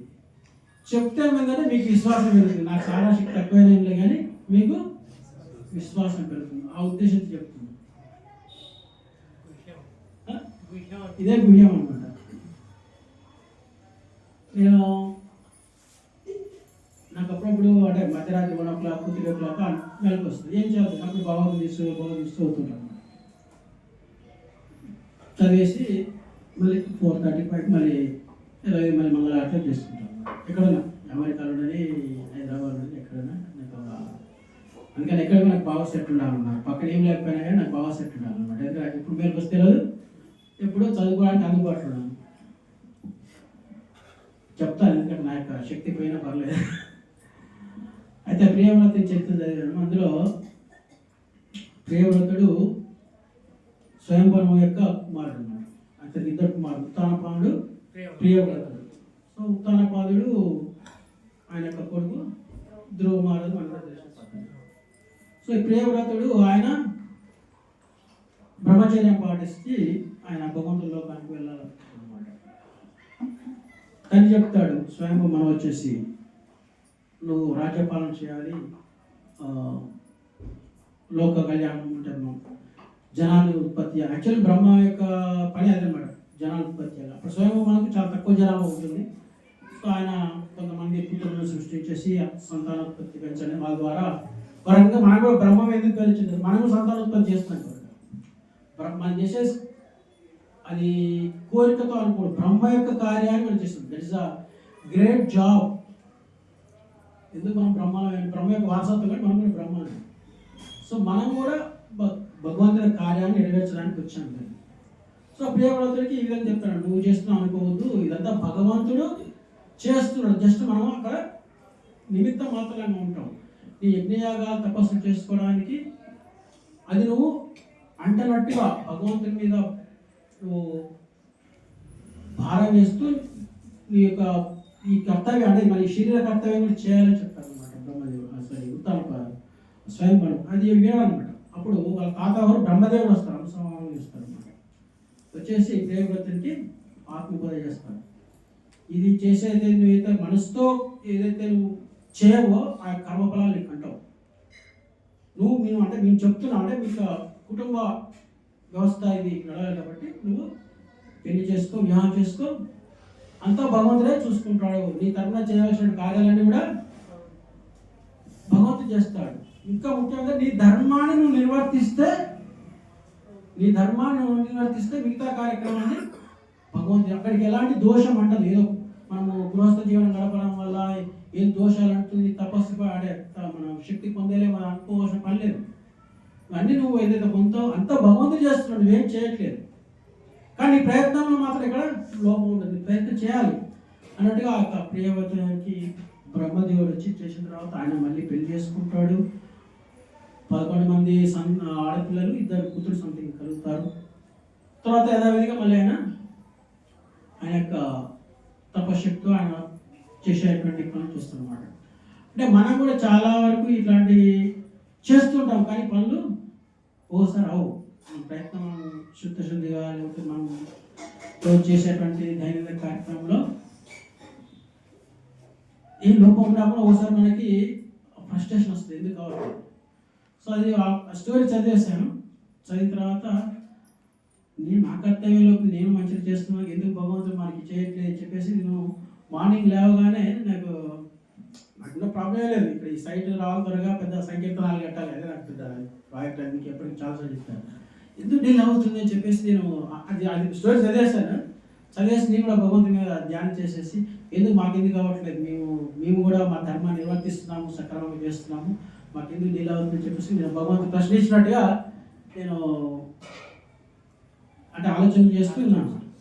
చేసిన తర్వాత అంటే తెల్లవారిన తర్వాత అంటే నా కార్యక్రమం ఇదే మనసులో మీరు పొద్దునే వేసి నేను ఒక వేరే వాళ్ళకి ఫోన్ చేస్తాను, ఎందుకు కావట్లేదు అంటే ఇంకా అక్కడ ఇంకా అన్ని ఇంకా కొలికి వచ్చిన కనిపించట్లేదు. 1 month 100 రోజులు దాటిపోయింది మనకి లెటర్ వచ్చేసి, మనకి ల్యాండ్ ఎందుకు హ్యాండ్ ఓవర్ చేయట్లేదు అనేటువంటి దానిలో నేను తీవ్రంగా ఆలోచించి వెంటనే నేను గురు బ్రహ్మానికి ఫోన్ చేసి ఏంటి 5 రోజులు అయింది ఇంకా రావట్లేదంటే నేను వేరేది మినిస్టర్ని కలుస్తాను, అది కలుస్తాను, లేకపోతే వేరే కాంప్లైంట్ ఇద్దాం ఇది చెప్పేసి నేను అంటే ఖచ్చితంగా భగవంతుడు చేయాలి మనకు అనే దాంతో నేను అది చదివిన తర్వాత భగవంతుడు కాన్ఫిడెన్స్ పెరిగింది అనమాట. ఎందుకు భగవంతుడు చేయండి నాకు అని చెప్పేసి నేను నాకు గురు బ్రహ్మ ఫోన్ చేసి ఆయన అవుతా సార్ చివరికి వచ్చింది ఆగిపోతుందని చెప్పేసి ఆయన ఫోన్ పెట్టేశాడు.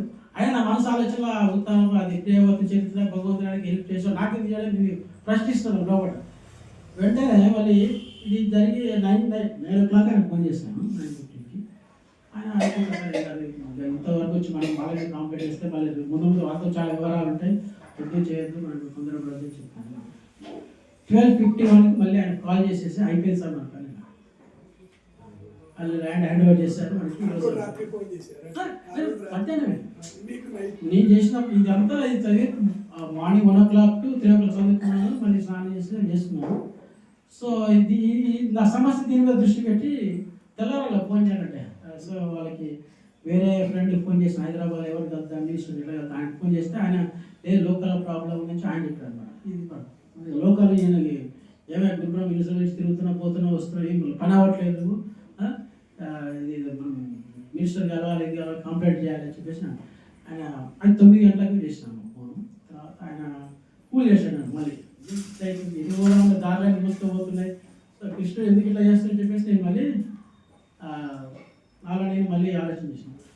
కానీ మర్చిపోయాను ఇలా అయితే భగవంతుడు చేసే కార్యక్రమాలు ఎంత భగవంతుడు చేయాలి. నేను చేస్తే మనం చేస్తే భగవంతుడు చేయాలి. ఆయన ఏం చేయాలనుకుంటే ఆయన ఆల్రెడీ ప్రిపేర్ అయి ఉంటుంది, అక్కడ లిస్ట్ ఉంటుంది.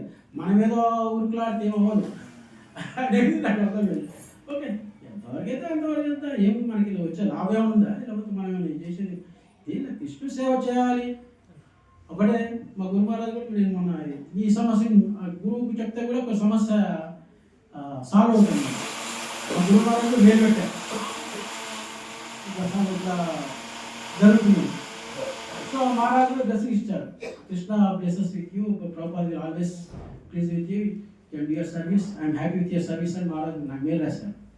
సో ఇన్ని ఆశీర్వాదాలనే ఎందుకంటే సో 1251కి ఫోన్ వచ్చేసి ల్యాండ్ హ్యాండ్ ఓవర్ చేశారు. అది నాకు ఎంత ఆనందంగా అసలు పర్వాలంటే కృష్ణుడి మీద ఇంకా విపరీతమైనటువంటి ప్రేమ ఏర్పడింది అనమాట. ఏదైతే మనం దైనందిన కార్యాలు చేస్తుంటామో ఏది మనం చేయట్లేదు వాస్తవం. జస్ట్ అక్కడ ప్రజెన్స్ అయి ఉంటాం. ఎగ్జాంపుల్ ఎలా ఉంటే మనం ట్రైన్ కూర్చుంటాము, అది ట్రైన్ ఎలా వెళ్తూ మన గమ్యస్థానం చేస్తుంది, మనం పరిగెత్తాం ఆయాసమైన కాదు. సో అట్లాగే మనం ధర్మం ఏంటి, ట్రైన్లో కూర్చోండి అంతేనా. సో మనం ఈ మానవ జన్మకి మన ధర్మం ఏంటంటే ఆచార్యులు చెప్పినట్టుగా మనము ఈ భగవద్గీత చెప్పినట్టుగా మన దైనందిన జీవితాన్ని మలుచుకుంటే ఖచ్చితంగా మీరు ఆనందబాగులై తప్పకుండా భగవంతు ప్రాప్తి లభిస్తుంది. భగవద్గీత భగవత్ ప్రాప్తి ఈ అధ్యాయంలో చెప్పినట్టుగా భగవత్ తప్పకుండా లభిస్తుంది, దాని డౌటే లేదు. ఎందుకంటే మనకి 7వ అధ్యాయంలో 12వ శ్లోకం అవునాం జన్మనామంటే జ్ఞానవాన్ ప్రబోధితే వాసుదేవ సర్వమాత్మ సుందరవ.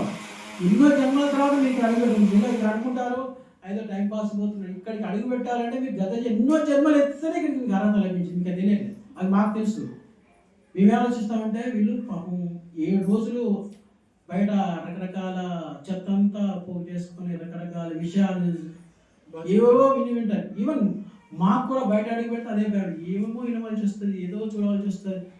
కానీ తప్పదు, ఎంత మనకి సాధన చేస్తూ కూడా బయట. కానీ ఇట్లా మీకు ఎలాంటి బేస్ లేని వాళ్ళు వీళ్ళు ఇక్కడికి వస్తే వీళ్ళు ఎలా భగవంతుడి జ్ఞానం పెట్టాలంటే ఆ పాప చెత్త అంతా క్లీన్ చేయడానికి ఈ క్లాస్ అనమాట. ఇంకా క్లీన్ క్లాస్ అంటే మీరు స్వయంగా బాగా జపం చేస్తే తొందరగా క్లీన్ అయితే ఇక్కడ మీరు ఫ్రెష్ మైండ్కి వస్తే మీకు మంచిగా నింపుతాం అన్నమాట ఆధ్యాత్మిక శక్తి. అర్థమైందా? సో మీరు ఆ జపం అనేది ఏదైతుందో అది చాలా చాలా పవర్ఫుల్ అనమాట. సో దాన్ని మనం నిష్టగా 16 మార్లు ఏకాగ్రతగా చేయండి. అంటే నేను ఇస్కాన్ ఇంత సీరియస్ డివోషన్ రాకముందు దీని ఫలితాలు నేను చూశాను. వేరే భక్తులు చాలా మంది చెప్పాను, వాళ్ళు నాకంటే ఎక్కువ వాళ్ళు ప్రయోగం చేశారు, వాళ్ళు ఫలితం పొంది నాకు చెప్తే నాకు ఎక్కువ ఆనందం వచ్చేసింది. డిఫరెంట్ ప్రాబ్లమ్స్ అవన్నీ ఒకటి ప్రాబ్లం కాదు, డిఫరెంట్ వాళ్ళు అనుభవించి మనకి ఇచ్చారు సంపద. సో నాతో పనిచేసే వాళ్ళు ఎంతమంది నేను హరే కృష్ణ మంత్రి ఇంట్రడ్యూస్ చేశాను, వాళ్ళందరూ వాళ్ళ జీవితంలో చక్కగా ఆనందంగా ఉంది. మీ వల్ల మేము ఆనందంగా ఉన్నా చెప్తే నాకు ఎంతో ఆనందం వస్తుంది. బట్ అప్పుడప్పుడు మాకు కొంచెము అహంకారం కూడా వస్తుంది. మనం అప్పుడు దాన్ని తగ్గించుకోవడానికి మళ్ళీ సాధించాలి, ఎందుకంటే దించుకోవాలి, లేకపోతే మా యొక్క పవర్ పోతుంది. అర్థమైందా? ఒక పవర్ గురించి చెప్పామనుకోండి, మాకు మళ్ళీ ఆ పవర్ రావడానికి టైం పడుతుంది. ఇది యాక్చువల్ సీక్రెట్ చెప్పకూడదు, నేను చెప్తున్నాను. ఎందుకంటే మీకు అందరికీ భగవంతుడి పైన విశ్వాసం పెరగడానికి చెప్తున్నాను. This is very very highest subject. ఈ శరీరంలో బిలియన్స్ ఆఫ్ ట్రిలియన్స్ ఆఫ్ కణాలు ఉన్నాయి. లోపల ఏం చేయడం జరుగుతుందో, మన ఆహారము తీసుకున్నటువంటి ఆహారం శక్తిగా ఎలా మారుతుందో మనకే తెలియదు. జస్ట్ ఒక శరీరం మనం కలిగి ఉన్నదాన్ని. ఈ భౌతిక ప్రపంచంలో ఎన్నో జరుగుతున్నాయి, అవన్నీ మనకు తెలియదు. కానీ రోజు చూస్తున్నాం, రోజు పుష్పాలు మొగ్గ నుంచి వచ్చేసి పుష్పం వస్తుందని పరిమి ఎలా వస్తుందో మనకు తెలియదు, కానీ అనుభవిస్తున్నాం. 72,000 నాడు. సో అది శరీరం గురించి. అట్లాంటిది ఈ సృష్టిలో ఈ యొక్క ఎన్ని గ్రహాలు ఉన్నాయి, ఎన్ని సూర్యులు ఉన్నాయి, ఎన్ని ఇది చూస్తే చాంతిపడని విషయం. ఈ భౌతిక విషయాన్ని అర్థం చేసుకోలేని మనము ఆ భగవంతుని అర్థం చేసుకోవడం సాధ్యమవుతుందా? కాదు. అదే కదా. అందుకని మనం కాదని వదిలిపెట్టకుండా ఏం చేయాలి? సింపుల్గా ఈ భక్తి యొక్క సాధన మొదలుపెట్టాలన్నమాట. సో భగవంతుడు ఏం చెప్పినాడు? జిహ్వాదు సేవయ అంటే మనం భగవంతుని యొక్క నాలుక ద్వారా సేవ చేసినట్టయితే స్వయం ఏవ స్ఫురత్యగా. సో భగవంతుని యొక్క నాలుక ద్వారా మనం చేసేటువంటి ఈ భగవాన్ నామము చేయడం ద్వారా భగవంతుడు మనకు అర్థమవుతాడట. కానీ తపస్సులు యజ్ఞాలు చేయడం ద్వారా అర్థం అవ్వడట. కేవలం జీవాలు స్వయం ఏవ స్ఫురత్యగా అంటున్నాడు. మన నాలుక ద్వారా భగవంతుడు నామస్మరణ చేయడం ద్వారా భగవంతుడు స్వయంగా వెల్లడవుతాడని చెప్తున్నాడు కృష్ణుడు. సో అందుకనే ఈ యొక్క హరినామానికి ఉన్నత పవర్, హరినామామృతం ఒక ముఖ్యం ఉంది. అంటే హరినామం చేయడం ద్వారా ఏం ఫలితాలు ఉంటాయి? హరినామామృతం అమృతం. అమృతం అంటే ఏంటి? అమృతం మరణం లేనిది అన్నట్టు. సో చైతన్య మహాప్రభు యొక్క కృప ఈ నామరూపంలో ఇచ్చారు. కానీ దురదృష్టం ఏమిటంటే మనకు అది దానిపైన విశ్వాసం కలగట్లేదు. ఎందుకంటే అందరికీ ఫ్రీగా ఇస్తున్నాడు, ఉదాహరణగా ఇస్తున్నారు. మీకేదో కొంత డబ్బులు తీసుకొని ఫీజు తీసుకొని సీక్రెట్ బిల్ చేసి తలకాయ మీద కాలు పెట్టేసి ఏదో మీకు ఏదో మంత్రం చెప్తే గురువుగారు నాకు మంత్రం ఇచ్చారని మీరు చాలా సీక్రెట్గా. సో అక్కడ రామానుజాచార్యులు ఆయన నరకానికి పోయినా పర్లేదని చెప్పేసి గుడి గోపురం ఎక్కేసి నారాయణ మంత్రం అందరికి ఇచ్చారు. సో ఇక్కడ చైతన్య మహాప్రభు అవతరించి ఆయన అందరికి ఉచితంగా ఇచ్చారు. దాని యొక్క విలువ మనకి తెలియట్లేదు. మీకు ఇంతకుముందు చెప్పాను కదా, గంగాధర శాస్త్రి గారు అంటే ఇస్కాన్ భగవద్గీతను విమర్శించడంలో దాన్ని నిజంగా ఆయన భక్తితో అంటే నేను చదివితే ఖచ్చితంగా ఆయన మిగతా వాటిని వదిలేస్తాం. ఎందుకంటే మేము కూడా చాలా భగవద్గీతలు చదివి 20 ఏళ్ళు 10 ఏళ్ళు చదివి దాంట్లో మనకి ఏం ఎక్కలే, ఇంత కూడా ఎక్కలే. సో ఈ యొక్క ప్రభుపాలు ఇచ్చినట్టు ఆయన సామాన్య వ్యక్తి కాదు. ఆయన ఈజ్ శక్తి ఆవేశ అవతారం అంటారు. అంటే నారదులాగా శక్తి, భగవంతు శక్తి పొందిన వాళ్ళే భగవంతుని గురించి ప్రచారం చేయగలరు. అది లేకపోతే చేయలేరు. ఒక అయస్కాంతము ఇంకొక ఇనుప అయస్కాంతం చేయవచ్చు రాస్తే, రెండు ఇనుప అయస్కాంతం పవర్ లైన్ రాస్తే ఏమవుతుంది? నిప్పు వస్తుంది. రెండు రాళ్ళు ఇనుప ఉత్తరాలు వస్తే ఏమవుతుంది? నిప్పు వస్తుంది. ఇప్పుడు సమాజంలో జరిగే ఘర్షణలు అవే. ఎవరికి తపశక్తి లేదు, కానీ ప్రతి ఒక్కరు వచ్చేసి టీవీలో ముందు కూర్చొని ఫేస్బుక్లలో అవి వదులుతూ ఉంటారు. బయటకు వచ్చి మా గురించి చెప్పారు, నీ గురించి చెప్పారు, మీ దేవుడి గురించి కొట్లాడుతున్నారు. అర్థమైందా? ఇది జరుగుతుంది. సో ప్రభుపాలు ఏంటంటే శక్తి ఆయన భగవంతుడు కృప ఇచ్చారు. మనం బృందావనంగా చూసాడు కదా, ప్రభుపాలు కూర్చున్నారు రాధా దామోదర్ టెంపుల్లో. ఆయన 20 సంవత్సరాలు ప్రభుపాలు అందులో కూర్చొని అన్ని గ్రంథాలు అంతా సంకలనం చేసేసి అన్నిటి ఫిల్టర్ చేసేసి ఈ సమాజానికి ఏం అర్థమవుతుందో ఇది రాస్తారు. అందుకే వేరే భౌతికలకి ఇది డిఫరెంట్గా ఉంటుంది. ఎందుకంటే శ్లోకాలు సేమ్ ఉంటాయి, బట్ వివరణ అనేది అది వేరుగా ఉంటుంది, చాలా సులభంగా అర్థమవుతుంది అన్నమాట. సో దీంట్లో మనకి ఈ యొక్క దాంట్లో బ్రహ్మం అంటే ఎంతమంది తెలుసు? బ్రహ్మం అంటే చెప్పండి. బ్రహ్మం అంటే మొదటి ప్రశ్న అడిగింది, బ్రహ్మం అంటే ఏమిటి? ఏమంటున్నాడు? బ్రహ్మం అంటే ఏమిటి? ఆత్మ అంటే ఏమిటి? కామ్య కర్మలు ఏమి? భౌతిక సృష్టి ఏమిటి? దేవతలు ఎవరు? ఒక్కొక్కటే మనం తీసుకుందాం. బ్రహ్మం అంటే ఏమిటి చెప్పండి. బ్రహ్మం అంటే ఏంటి? హోమమా? ఆయనకు ఐడియా చెప్పాలి. ఎందుకంటే అదే ఏదో నేనేదో వచ్చు నేను చెప్తాను. మీ దగ్గర నుంచి మీరు తెలుసుకోండి. మీరు ఎన్నో రకాలు చదువుకుంటారు, మీరు ఎంత జ్ఞానం ఉంటుంది. వేరే జ్ఞానం లేదు కదా, జ్ఞానం ఉంది, షేర్ చేసుకోండి. దాంట్లో ఫైనల్ ఏంటి అనేది కృష్ణుడు. యాక్చువల్ భగవద్గీత కూడా అందరి అభిప్రాయాలు కృష్ణ చెప్తాడు, కృష్ణ అభిప్రాయం మళ్ళీ చెప్తాడు. మీరు కరెక్ట్ తెలుస్తుంది. వీళ్ళు ఇలా వేద విధులు ఇట్లా అన్నారు, వాళ్ళు ఇట్లా అన్నారు, వీళ్ళు ఇట్లా, కృష్ణ చెప్తాడు అదే చెప్తాడు. కానీ నా అభిప్రాయం అనేది కృష్ణ చెప్తాడు మళ్ళీ. అది కృష్ణ అభిప్రాయం ఫైనల్. సో ఇక్కడ బ్రహ్మం అంటే ఏంటి? ఎంతమంది తెలుసు బ్రహ్మం అంటే?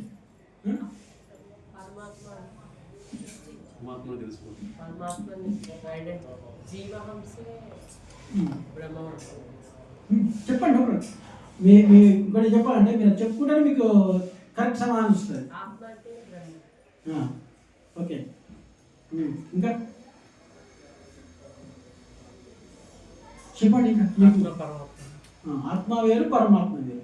చాలా మందికి ఇదే అనమాట. మనమే పరమాత్మ, ఆత్మ అంతా ఒకటే. మనం భగవంతుల్లో ఐక్యవద్దని మాయవాదం అంటారు అనమాట. ఆత్మ వేరు, పరమాత్మ వేరు. సో ప్రభుపాద లెక్చర్ ముక్తి అని చెప్పాడు. ముక్తి అంటే ఏమిటి అనేది చెప్తాను అనమాట. భగవంతుడు ఆయన పరమాత్మ అంటే ఆయన ఈజ్ ఉన్నతమైన వాడు. మనం ఆయన యొక్క సేవకులు, ఆయన సేవ చేయదే ముక్తి. ఆయన భగవంతుని తెలుసుకోవడము, మనం భగవంతుని దాసులం, సేవకులం అని తెలుసుకుంటే ముక్తి. సింపుల్ చెప్పాడు ప్రభుపాద డెఫినేషన్. కానీ దానికి మనకు అహంకారం అడ్డం వస్తున్నట్టు. భగవంతుడు ఎందుకు, నేనెందుకు యజమాని కాదు, నేనెందుకు సేవకుని అవుతా? సేవకుడు అంటే అది తక్కువ పదం మనం తీసుకున్నది కదా, అవునే కదా. సేవకుడు అంటే ఏమి తక్కువ ఫీల్ అవుతాం. బట్ నిజమైన భక్తులు ఎవరు ఫీల్ అవుతారు? ప్రభుపాదులు ఒకసారి అంటారు అనమాట, మీరు గురువా, దేవుడా, సన్యాస ఏంటంటే, నేను గురువుని కాదు, దేవుడిని కాదు, నేను భగవంతుని యొక్క సేవకుని యొక్క సేవకుని యొక్క సేవకుని యొక్క సేవకుడు. వృత్యాను వృత్య వృత్య వృత్య అని చెప్తాను అనమాట. అంటే నీ యొక్క సేవకుని యొక్క సేవకుని యొక్క సేవకుని చెప్తాను అనమాట. అది వాస్తవంగా అందరూ కూడా అదే. వాస్తవంగా అందరం కూడా భౌతిక ఇండస్ట్రీలో అదే ఉంటుంది. ఒక ఇంటి యజమాని ఉంటాడు, అతను ఏం చేస్తాడు? యజమాని అనుకోండి, ఇది నాడు యజమాని. అతని భార్య సేవ చేస్తాడు, పిల్లలకు సేవ చేస్తాడు, ఇంట్లో ఉన్న వాళ్ళందరినీ పోషించే బాధ్యత తీసుకుంటాడు. నిజంగా యజమాని బాధ్యత తీసుకుంటాడు అంతే వాళ్ళందరినీ. దాన్ని మనం పెట్టుకున్నాం ఇంటి యజమాని అనుకుంటాం. వాటి నిజంగా చేసేదండి సేవ. యాక్చువల్ మనందరం కూడా భ్రమలో ఉన్నాం. ఏం భ్రమ? మనందరం కూడా యజమాని అనే భ్రమలో ఉన్నాం. కానీ మనందరం వాస్తవంగా ఎవడు కూడా యజమాని కాదు. ఎవడు కూడా యజమాని కాదు.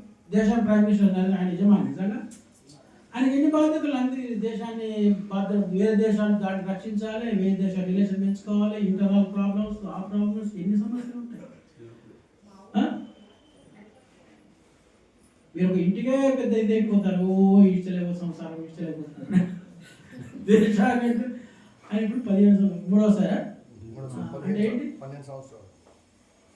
సో ఆయన ఒక తపస్సు. ఆయన కూడా కూల్గా ఉండి ఆయన ప్రపంచ దేశాలతో సంబంధాలు పెట్టుకుంటూ ఇంటర్నల్ ఎలాంటి ప్రాబ్లం రాకుండా పరిపాలిస్తున్నారు.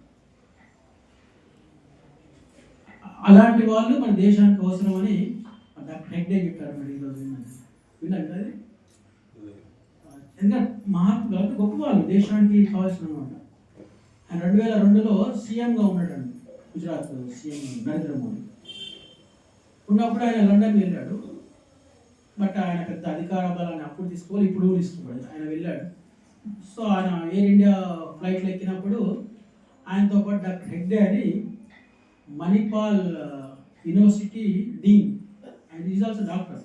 డాక్టర్ హెగ్డే ఎంతమంది యూనో?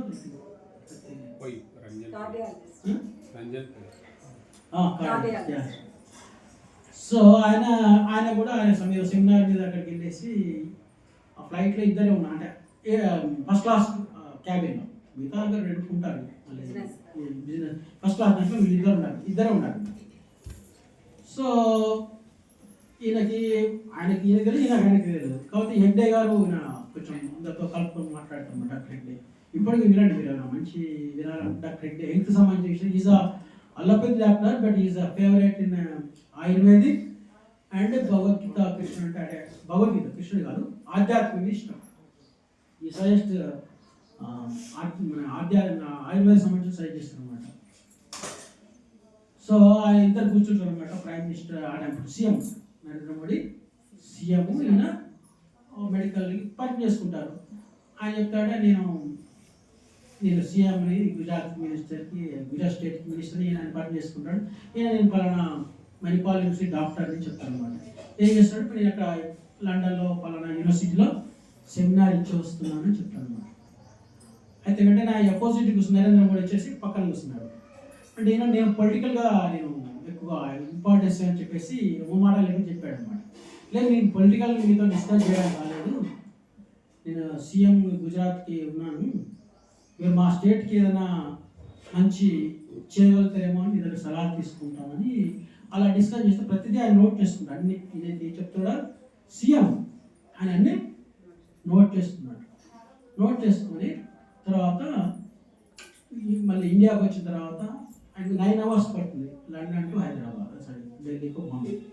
సో ఇండియాకి వచ్చిన తర్వాత ఆయన మళ్ళీ గుజరాత్లో అహ్మదాబాద్లో 5 మినిస్టర్లు, 8 మంది ఐఏఎస్ ఆఫీసర్లు, చాలామంది డాక్టర్స్ అందరు పిలిచేసి ఈయన చీఫ్ గెస్ట్గా పిలిచి క్లాస్ అంటే సెమినార్ చెప్తున్నమాట. సెమినార్ అంటే స్టేట్ ప్రాబ్లమ్స్ ఉన్నాయి. అయితే ఈయన అనుకుంటాడంటే ఏదో మామూలుగా అనుకుంటాడు, ఇక్కడ పోతే ఈయన స్టన్ అయిపోయాడు. కరెక్ట్ టైంకి 10 అంటే 10 o'clock వాళ్ళందరూ ఈయన కోసం వెయిట్ చేస్తారండి, ఈ డాక్టర్ కోసం. ఈయన ఆశ్చర్యపడ్డాడు. ఇండియాలో టైం అంటే ఇక అర్ధగంట అంటే గంటలు పడుతుంది, వీళ్ళు టైంకి వచ్చారు, కూర్చున్నారు.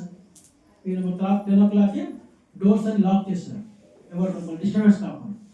ఏంటి స్టేట్లో ప్రాబ్లం ఏంటంటే అప్పుడు ఈ పిల్లలు గుజరాత్లో మాల్ న్యూట్రిషన్స్ అంటే పుట్టిన పిల్లలకి తక్కువ న్యూట్రిషన్స్తో పుట్టి చాలా అంగవైకల్యాలు ఏర్పడుతున్నాయి, అది సమస్య. దాని మీద మీరు మాట్లాడంటే ఈయన 1 hour మాట్లాడాడు, వాళ్ళకి సజెషన్ చేశాడు, వాళ్ళందరూ నోట్ చేసుకున్నారు. తర్వాత మధ్యాహ్నం మళ్ళీ డాక్టర్లకు ఉండే సంధ్యాలు కూడా సమాధానం, మళ్ళీ బ్రేక్ 1 hour ఇచ్చేసి మళ్ళీ సంధ్యాలు చెప్తే మళ్ళీ అగైన్ 1 hour సమాధానం చేసి అన్ని కంక్లూజన్ చెప్పారు. ఏమి దాని ప్రకారం వాళ్ళు అది జరిగిపోయింది, వాళ్ళు ఫాలో అయ్యారు. అది 2002 ఇప్పటికీ గుజరాత్లో ఇండియాలో మాల్ న్యూట్రిషన్స్ వాళ్ళు తక్కువ ఉన్నారు, ఎందుకంటే ఇంప్లిమెంటెడ్ దట్. మనం కూడా చాలామంది వెళ్తే కానీ ఎవరు ఇంప్లిమెంట్ చేయరు. ఈ విషయం తెలిసినటువంటి ఇక్కడ గుజరాత్కి పోయి అక్కడ సలహాలు ఇచ్చేసి అక్కడ రిజల్ట్ అని చెప్పేసి బెంగళూరు వీళ్ళు కర్ణాటక, ఈ బెంగళూరు సీఎం వీళ్ళని ఇన్వైట్ చేసి ఈయన ఇన్వైట్ చేశాడు. గుజరాత్ మన రాష్ట్ర డాక్టర్ కదా, మనకు ఈ సులభంగా చెప్తారు, పిలిచాడు. పిలిస్తే పోతే వీళ్ళు సమయం చెప్పిన దానికి 6 గంటలు లేట్కి స్టార్ట్ అయిందండి మీటింగ్. అంటే అబ్సర్డ్, అక్కడేమో వాళ్ళు ఈయన కోసం వెయిట్ చేస్తున్నారు, ఇక్కడేమో అధికారులే వాళ్ళ సీఎంఏ లేట్గా వచ్చారు.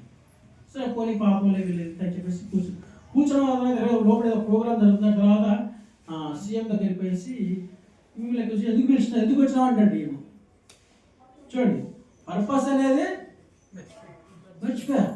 అంటే శ్రద్ధ ఉన్నాడు, అదే ఆయన ప్రైమ్ మినిస్టర్ ఏదైతే ఇప్పుడు ఉన్నాడు అతను సీఎంగా ఉన్నప్పుడు ఎంత శ్రద్ధగా నోట్ చేసుకొని ఆయన చేసేసి అవన్నీ ఇంప్లిమెంట్ చేస్తాడు. సో ఇక్కడ అంటే నియమబద్ధతగా ఉండేటువంటి దేశానికి నాయకులు లేరు. ఇప్పుడు అలాంటి ప్రైమ్ మినిస్టర్ కాబట్టి ఒక దేశంలో ఇప్పుడు ఎలాంటి పెద్ద అలర్ట్ లేకుండా ఇంటర్నల్ సమస్యలను కూడా చాలా చక్కగా ఇతర దేశాలతో అన్ని అలజడాన్ని కూడా అంటే దీన్ని చెప్తానంటే లీడర్స్ అనేది ఎలా వాళ్ళని ఎన్నుకోవాలి అంటే మళ్ళీ చివరి చెప్పినట్టే నేను బీజేపీ కూడా అని చెప్పట్లేదు, అలాంటి వ్యక్తి అందులో ఉన్నాడు, ఆ పార్టీలో ఉన్నాడు, బట్ వ్యక్తి మాత్రము ఈజ్ ఎ ప్యూర్. అట్లా నియమ నిబద్ధత ఆచార్యుడు అవసరం. ఇక ఆధ్యాత్మికలో లోపం ఎక్కడ అంటే ఎవరైతే ఈ యొక్క ఉపన్యాసాలు ఇవన్నీ సత్సంగాలు పెడుతున్నారో మంచిగా చెప్తారు, చాలా చక్కగా వినడానికి, లేకపోతే మంచి జోకులు చేసేసి మళ్ళీ కాసేపు మరిపిస్తారు. కానీ ఏం నేర్చుకుంటాం చివరికి అంటే ఏముంటారు, స్టోరీ ఉంటుంది, తత్వం తెలియదు. ఇంతమంది చిలక ఇంతమంది లేదు చిలక కుదర. సో ఆ తత్వం తెలుసుకోకుండా ఏదైతే ఈ భగవద్గీతలో చెప్పిన తత్వము సింపుల్, మనం ఆత్మలము, భగవంతుడి యొక్క కర్మలు చేయాలి, భగవంతుడి సేవకులుగా ఉండాలి, భగవంతుని దేవాదేవి గుర్తించడము, అంతిమంగా శరణాగతి పొందాలి. ఈ విధంగా చేసినట్టయితే నేను సులభంగా లభ్యమవుతుంది కృష్ణుడు, సులభంగా, జస్ట్ సింపుల్, పెద్ద కష్టం, మీరు ఎలాంటి తీవ్రంగా కృషి చేసిన పనే లేదు. సో అది నెక్స్ట్ నెక్స్ట్ కృష్ణుడు దీన్ని చెప్తారన్నమాట. దీనికి మనం చాలా మాట్లాడుకోవడం కృష్ణుడు ఏం చెప్తారో చూద్దాం. ఇంకా దానికి ఆన్సర్ మీకు ఇంతకుముందు ఎవడైనా బ్రహ్మం అంటే ఏంటంటే దానికి కృష్ణుడు చెప్తున్నంటే శ్రీకృష్ణ భగవాన్ పలికాడు, నాశరహితుడు దివ్యుడు అయిన జీవుడే బ్రహ్మం. నాశరహితమైనటువంటిది దివ్యుడు అయిన జీవుడే బ్రహ్మము అనబడును. సో నా సమాధానం ఈ సమాధానం కాదు, కృష్ణుడు చెప్పిన సమాధానం ఫైనల్. ఎందుకంటే ఇది అనాదిగా కృష్ణుడిని మనము నమ్ముతున్నాం. దివ్య గ్రంథం హిందువుల గ్రంథం అనుకుంటున్నాం, కానీ ఇది హిందువుల గ్రంథం కాదు. సకల జీవులకు సంబంధించి, సకల అందరికి సంబంధించింది, సకల మానవాళికి సంబంధించింది. సో అర్థమైతే బ్రహ్మం అంటే ఏంటి? నాశరహితమైనటువంటి వాడు అంటే మనకు ఆత్మమే చెప్పండి. జీవుడు మనమే కదా, మన జీవులే కదా, అన్ని జీవులే. కుక్క, పంది, ఇక్కడ ఎలుకలు, కాకులు, క్రిమికీలు అన్నీ కూడా జీవులే. ఇక్కడ మనుషులు మన ఇదంతా ఇది మన కోసం కాదు, జీవులు అంటే అన్నీ వస్తాయి. అందుకనే ఎవరైతే భగవద్గీతను అర్థం చేసుకుంటారో వాళ్ళు ఏమవుతారు? సమదృష్టితో ఉంటారు. దానికి భగవద్గీత 5వ అధ్యాయం, విద్యా విషయ సంపన్నే బ్రాహ్మణ గవ హస్తిన సుఖేన సుపాకేన పండిత సమదర్శిన. సో మీరు భక్తులు, నేను కృష్ణుడిని అర్థం చేసుకున్నాను, భగవద్గీతను అర్థం చేసుకున్నాను అంటే మీకు ఈ సమదృష్టి ఉంటేనే మీరు యథార్థంగా అర్థం చేసుకున్నట్టు. ఎంతమంది సమదృష్టితో చూస్తున్నారు అన్ని జీవుల్ని? కానీ అందరి జీవులు పక్కన పెట్టండి, మన మనుషుల్ని ఎంతమంది సమానం చూడగలుగుతున్నాం? పోనీ మనుషులైన మనతో ఇక్కడ కూర్చున్న వాళ్ళతో మనం ఎంత సక్రంగా ఉండగలుగుతున్నాం? Yeah please. అంటే ఇప్పుడు సమదృష్టి అంటే అందరినీ సమదృష్టిని చూస్తాం, కొంతమంది మనల్ని డామినేట్ చేయాలని చూస్తారు కదా, వాళ్ళతో ఎలా ఉండేది? అనిమడిగా ఉండాలి అనుకోండి, నాకేమవుతుంది? ఏమవుతుంది? నన్ను ఎంతోమంది మా ఊరు అనేవాళ్ళు, ఇంజనీర్ చదివినాడు, ఉద్యోగం పెట్టేసి ఎందుకు ప్రచారం చేస్తున్నాడు, ఇంత కష్టంగా తీసుకున్నాడు, ఎట్ల బండి కొట్టు ఊరు చేస్తున్నాడు, ఎవరో పంపిస్తున్నారు ఈయనకి లక్షలు అంతే ఊరికనే పోతాడే అంత అలా కామెంట్ చేసినారు. ఏమవుతుంది అసలు? మన శరీరం భక్తులు 2 రకాలు ఉంటాడు. అయితే పిచ్చి వాళ్ళగా ఉంటాడు, లేకపోతే అంత తెలిసిన వాళ్ళలాగా ఉండాలి. పిచ్చివాళ్ళు అంత ఏ విషయం పెద్ద పట్టించుకోడు, వాడైనా మనం కూడా పట్టించుకోదా, వాడైనా మనం పట్టించుకుంటాం. అట్లాగే మనం కూడా ఒక స్తబ్దత ఉండాలి. వాడేమనుకుంటుంది, మనము భగవద్గీత గురువులు ఫాలో అవుతున్నాం, సక్రమైన మార్గంలో ఉన్నాం, ఖచ్చితంగా ఎలా ఖచ్చితంగా మనం అనుకునేది నెరవేరుతాయి. మనం ఏమనుకుంటున్నాం? భగవంతుని చేరాలనుకుంటాం, అంతగా ఇక్కడ బిడ్డలు కావాలి కోరుకోవట్లే కదా. సో మనం చేసేటువంటి ఏదైతే సాధన తపస్య ఉందో తప్పకుండా మనం రక్షిస్తాం. ధర్మం రక్షణ. ధర్మం అందుకే చెప్తున్నాను, తల్లిగా మీ ధర్మాన్ని నిర్వర్తించండి, తండ్రిగా మీ ధర్మాన్ని నిర్వర్తించండి. ఏదైతే మీరు ఆఫీసులో పనిచేస్తే ధర్మం పాటించండి. మీరు ఏవైనా పర్లేదు, మీరు ఉన్నత కులం కావచ్చు, తక్కువ కులం కావచ్చు, ఏ కులమైనా కావచ్చు, ఎంత ఆఫీసు ధర్మాన్ని పాటించండి. సింపుల్. భగవద్గీత అంతా కూడా ధర్మాన్ని పాటించడమే. కృష్ణుడు చెప్పింది అదే, నీ క్షత్రువే అని ధర్మాన్ని పాటించమని చెప్పాడు. ఏం చెప్పింది ఏం లేదా? అంతేనా? నువ్వు క్షత్రువే, యుద్ధం చేయాలి, ధర్మం అంతే. ఎవరు చేస్తే నీకేంది, ఎవరు నరకానికి పోతే నీకేంది, అంత నీకు సంబంధం లేదు. నేను చెప్తున్నా చెయ్యి అంతే. మనకు ఆచార్యులు చెప్పారు, మనం ఇప్పుడు కృష్ణుడు మన దగ్గర లేడు, మనం కృష్ణుడు భగవద్గీత రూపంలో ఉన్నాడు, ఆయన చెప్పించేయాలంటే లైఫ్ చాలా తేలిక అవుతుంది. గుర్తుపెట్టుకోండి, మీ లైఫ్ తేలిక అవుతుంది. మీరు స్వతహాగా నిర్ణయాలు తీసుకుని యాజమాన్యం చేస్తే చాలా కష్టంగా ఉంటుంది. కానీ మీరు భగవంతుడు సేవకుడిగా ఉంటే చాలా సులభం. సేవకుడు కష్టపడతారా, యజమాని కష్టపడతారు? చెప్పండి. మీరు కంపెనీలో 100 మంది ఉన్నారు, యజమాని ఎక్కువ కష్టపడతారా, సేవకుడు కష్టపడతారు? సేవకుడు తక్కువ కష్టపడతాడు. మీరు 100 మంది జీతం ఎక్కాలో ఆలోచిస్తాడు, ఇది మార్కెట్లో ఇక్కడ అమ్మాలి, ఎంత లాభం వస్తుంది, నాకేం మిగులుతుంది, వీళ్ళకేం చేయాలి, మెయింటెనెన్స్, వీడి తలగా గొప్ప కడుతుంది. వీడియో నేను పనిచేసి నెలనాడు స్పేస్కి వస్తుందా లేదు చూసుకుంటూ వస్తున్నారు. అదే కదా, జస్ట్ నువ్వు శారీరక జస్ట్ ఏదో కష్టపడతావు కూడా, అండ్ మెంటల్గా వాడు రోజు ఆలోచించవలసింది వాడు. మాకు కూడా చాలా కష్టంగా ఉండే, హైదరాబాద్ నుంచి ప్రతి వారం వచ్చేది, ఇక్కడ వచ్చినప్పుడు 4,000 రూపాయలు పెట్రోల్ ఖర్చు, వచ్చేది ఊకేది, వంట చేసి పెట్టడం, తోవడం, పెట్టి మళ్ళీ పోవడం, మళ్ళీ ప్రతి వారం ఇట్లా 2-3 సంవత్సరాలు తిరిగినాక మీరు దొరుకుతారు. మేము ఉండాలి, మీరే క్లాస్ చెప్పాలి, అన్నీ మీరు చేసుకోవాలి, అన్నీ మీరు పని చేసుకోవాలి. ఎందుకు ఎవరు కష్టపడ్డారు? మీరు కష్టపడరు, మీరు కష్టపడుతుంది. మీరు వచ్చి ఏం చేస్తారు? వింటారు, ప్రసాదం తీసుకుంటారు, పోతారు. మాకు నెలకి ఎట్లా ఫండ్స్ రావాలి, దీని ఎట్లా కిరా ఎట్లా కట్టాలి, మళ్ళీ నెక్స్ట్ ప్యాక్ ఎట్లా చేయాలి, ఇవన్నీ మాకు ఆలోచన. పోనీ దానివల్ల నాకేమన్నా బ్యాంక్ బ్యాలెన్స్ పెడుతుందా, లేకపోతే నాకేమన్నా కిరీటం పెడతారా? ఇంకొక ఏంటంటే ఈ ఎప్పుడైతే ఈ పైన కనిపించే ఫిగర్స్ అది చిన్న లోపం చేసిన చిన్న తప్పు మనం కింద పడేస్తాడు. అవునా కదా? అరే లీడర్స్ ఉంటారు, ఇప్పుడు సీఎం ఇంతకుముందు చిన్న దానిలో ఎన్నో చేస్తారు మంచి పనులు, చిన్న పొరపాటు చేస్తామని ఓడించి కింద పడేస్తారు. ఈ లీడర్స్ అది కూడా అన్నమాట. వెరీ కేర్ఫుల్ ఉండాలి. చిన్న అప్రమత్తగా చిన్న ఏదో లోపం చేసినా అయిపోయాయి. ఇన్ని సంవత్సరాల కృషి అంతా గోవిందో గోవింద, అంతేనే కదా? ఉన్నాడు కానీ జనాలు అర్థం చేసుకోరు కదా. ఇప్పుడు మేము ఏదైతే మీకు పరీక్ష లాభం కలగడానికి మేము కొన్ని పనులు చెప్తాం, మీకు అది అర్థం డైరెక్ట్ అర్థం కాదు, కానీ మీకు ఏది లాభం జరుగుతుంది, ఎలా చెప్తే మీకు అర్థం అవుతుందని మీకు చాలా ప్రిపేర్ చేస్తున్నాం. ఇన్ని చేసినా కూడా ఎక్కడో మాకు మీ మనుషులు కదా, మాకు ఏదో లోపం జరిగింది అనుకోండి, ప్రభు ఇట్లా చేసిండు అట్లా చేసిండు అయిపోయింది.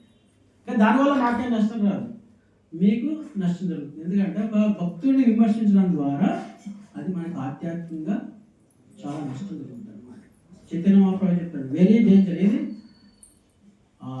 మనం ఎందుకు పతనం అవుతాం? చాలా తక్కువ చేస్తాము, భక్తి చేస్తాము. మరి ఎందుకు మనం పతనం అవుతున్నాం అంటే వైష్ణవ అపరాధం చాలా డేంజర్ అనమాట.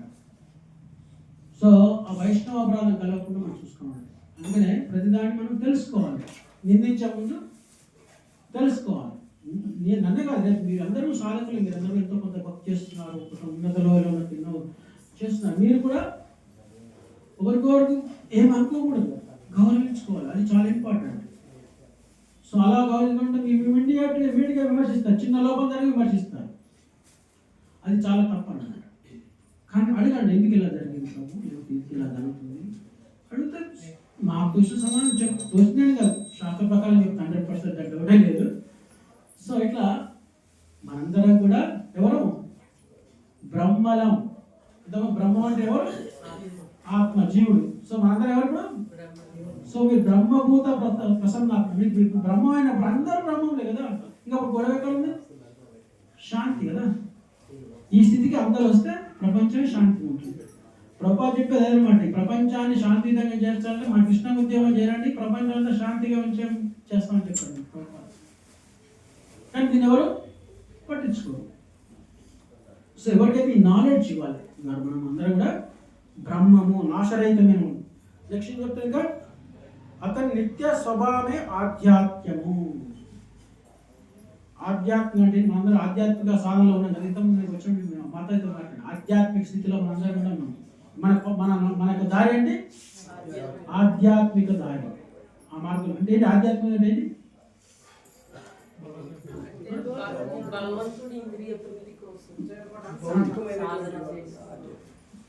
ఆధ్యాత్మిక అంటే ఏంటి? ఆధ్యాత్మిక అందరూ కూడా భగవంతుని యొక్క అంశాలను గుర్తించడము, మనము భగవంతుని యొక్క సేవకులను గుర్తించడం, అదే ఆధ్యాత్మికం. సో మీ బయట ఏదైనా ఆఫీసర్లు ఉండొచ్చు, ధనవంతులు ఉండొచ్చు, సమాజంలో మీకు డిగ్రీ ఉండొచ్చు, కానీ ఎక్కడైనా యాక్చువల్గా ఇక్కడే కాదు, ఎక్కడైనా ఆ భావన రావాలి. ఇక్కడ ఉంటారు, బయట అడుగుపెట్టాలి, మళ్ళీ నేను ఇదే. సో మనము ఏదైతే సోకాల్డ్ మన ఇండియాలో ఇంత మంచి జ్ఞానం ఉంది మనకి కొంతమంది, కానీ మనం ఏదైతే సోకాల్డ్ డెవలప్ అనుకుంటాం విదేశాలు, అక్కడ కూడా చాలా ఉంది బ్లాక్ అండ్ వైట్ కొట్లాడు. సో ఎంత సింపుల్ ఉంది. మరి నువ్వు నల్లగా ఉన్నా, నేరగా ఉన్నా, తెల్లగా ఉన్నా, ఇది కొట్లాడు. ఒక్కో దేశంలో ప్రాబ్లం, ప్రతి దేశంలో ప్రాబ్లమ్స్ ఉంటాయి. మన దగ్గర ఏం ప్రాబ్లం ఉంది? నేను ఇది నేను గొప్ప కులంలో పుట్టాను, నేను పెద్ద ఆఫీసర్ని. అమెరికాలో అడ్వాంటేజ్ ఏంటంటే ఎవరు ఆఫీసర్ అందరు సమానంగా చూస్తారు, ఎవడైనా ఈక్వల్ రెస్పెక్ట్. అది సేవకుడు అనేది అందరూ యజమానులే. సో అదే కళ కానీ బట్ ఇంకొక చిన్న ఈ లోపం ఏంది, బ్లాక్ అండ్ వైట్, నువ్వు తెలుగు వాడి నేను నలుపువాడి. సో వీళ్ళందరికీ మన ప్రభుత్వం చేశాడు, నువ్వు తెలుగు నలుపు ఇవన్నీ కాదు, మనందరం కూడా ఆత్మలము, శుద్ధ ఆత్మలము, దివ్య జీవుడము, మనందరం కూడా భగవంతుని అవసరం. చూడండి ఎంత గొప్ప కంక్లూజన్ ఇది. వాడి ఇన్ని సంవత్సరాల నుంచి నేళ్ళ నుంచి జరుగుతుంది, ఈ కంక్లూజన్ ఇవ్వగలిగారా? మనందరం కూడా ఆత్మలో ఉన్న తర్వాత ఇంకేం సమస్య, మనందరం కూడా భగవంతుని కాంక్షలో ఇంకే సమస్య ఎక్కడి సొల్యూషన్ వచ్చేసింది. సో ఇది కృష్ణుడు చెప్తున్నాడు. సో మన నిత్య స్వభావం ఏంటి అంటే భగవంతుని యొక్క సేవకుడిగా మనం గుర్తించబడు, అంటే భావనలో ఉంటాడు, గుర్తున్నాడు. అందరూ జ్ఞానస్థితి అంటే తెలుసుకొని ఉంటాడు, భక్తుడు అంటే ఆచరిస్తాడు. జ్ఞానికి భక్తుడు తేడా చూడండి. జ్ఞానం అంటే ఏంటి? తెలుసుకుంటాడు, 2 తెలుసుకుంటాడు సూత్రం. ఆచరించేవాడు భక్తుడు, సాధకుడు. ఈ సాధన ఇక్కడ ఇస్తారన్నమాట. ఇస్కాన్లో ఇచ్చేది గొప్పది మిగతా వాటికి ఇక్కడ డిఫరెన్స్ ఏంటంటే సాధన చేస్తాడు. సాధన మంగళారతి చేయడం, జపం చేయడం, 4 నియమాలు పాటించడము, తర్వాత ఇంకేంటి ఇంతేనా? సో ఇక్కడ కొంతమంది ఆచరణ కేవలం 4 నియమాలు పాటించి మీరు 16 మాలు జపం చేసినందుకు మాత్రం మీరు భూలోకం పోలేరు. భగవంతుని పైన ప్రేమ కలిగాలి, అది లేకపోతే జీరో. అర్థమైందా? ఆ ప్రేమ పెంచుకునే విధానమే ఇక అర్చన విధానము, మనందరూ భగవంతుని యొక్క స్థలాలు తిరగడము, భక్తుల సంగతి అంటే సీనియర్ భక్తుల్ని తెలుసుకోవడం, వాళ్ళ అనుభవాలు పంచుకోవడం. సో ఇక్కడ కూడా మనం అనుభవాలు పంచుకోవడం కోసం ఈ సత్సంగం అనమాట. మీరు మీ ఇంట్లో మీరు భక్తి చేసుకోవాలి, మీరు గొప్పగా ఇంట్లో పూజ చేసుకోవచ్చు, అక్కడ కూడా ఉంటుంది. బట్ మన నలుగురితో కలిసి పంచుకున్నప్పుడు మన యొక్క నాలెడ్జ్ ఇంప్రూవ్ అవుతుంది, మన నాలెడ్జ్ ఇంప్రూవ్, అది లాభం. సో మనందరం కూడా వీటిని క్రమం తప్పకుండా ప్రభుపాద లెక్చర్స్ ఏదో ఒక మన ఇస్కాన్లో ఉన్న వాళ్ళ లెక్చర్స్ పొద్దున్న వినంతిగా జస్ట్ 1 hours అయిపోతుంది. నా షెడ్యూల్ అయితే ఒక క్లాస్ వింటాను, పాఠం చదువుకుంటాను, 16 మాలు చెప్పేస్తాను, ఇంకా మన కార్యక్రమాలు ఏమైనా చేసుకుంటాం. బట్ పొద్దంతా వినవలసిన పని లేదు, పొద్దంతా జపం చేయాల్సిన పని లేదు.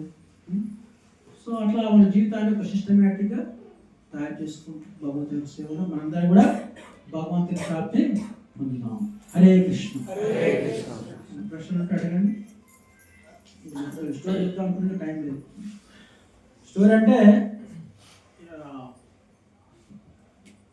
మనం ఎన్నో జన్మలుగా పుణ్యఫలం వల్లనే మనము ఈ స్థితికి వచ్చాం. దానికి మీకు ప్రహ్లాదుడు తెలుసు, ఆయన ఎవరు రాక్షస కుటుంబంలో పుట్టాడు. నాకు ఒక డౌట్ వచ్చింది అన్నమాట, ఇది ఇంత భక్తుడు రాక్షస కుటుంబంలో పుట్టాడు ఏంటి? ఎక్కడ వచ్చిందా డౌట్? అది ఎక్కడ వచ్చిందా? అలా గొప్ప భక్తుడు కదా, రాక్షస కుటుంబంలో పుట్టడం ఏంటి? What is that? తెలుసుకొని చెప్తారు ఎవరైనా?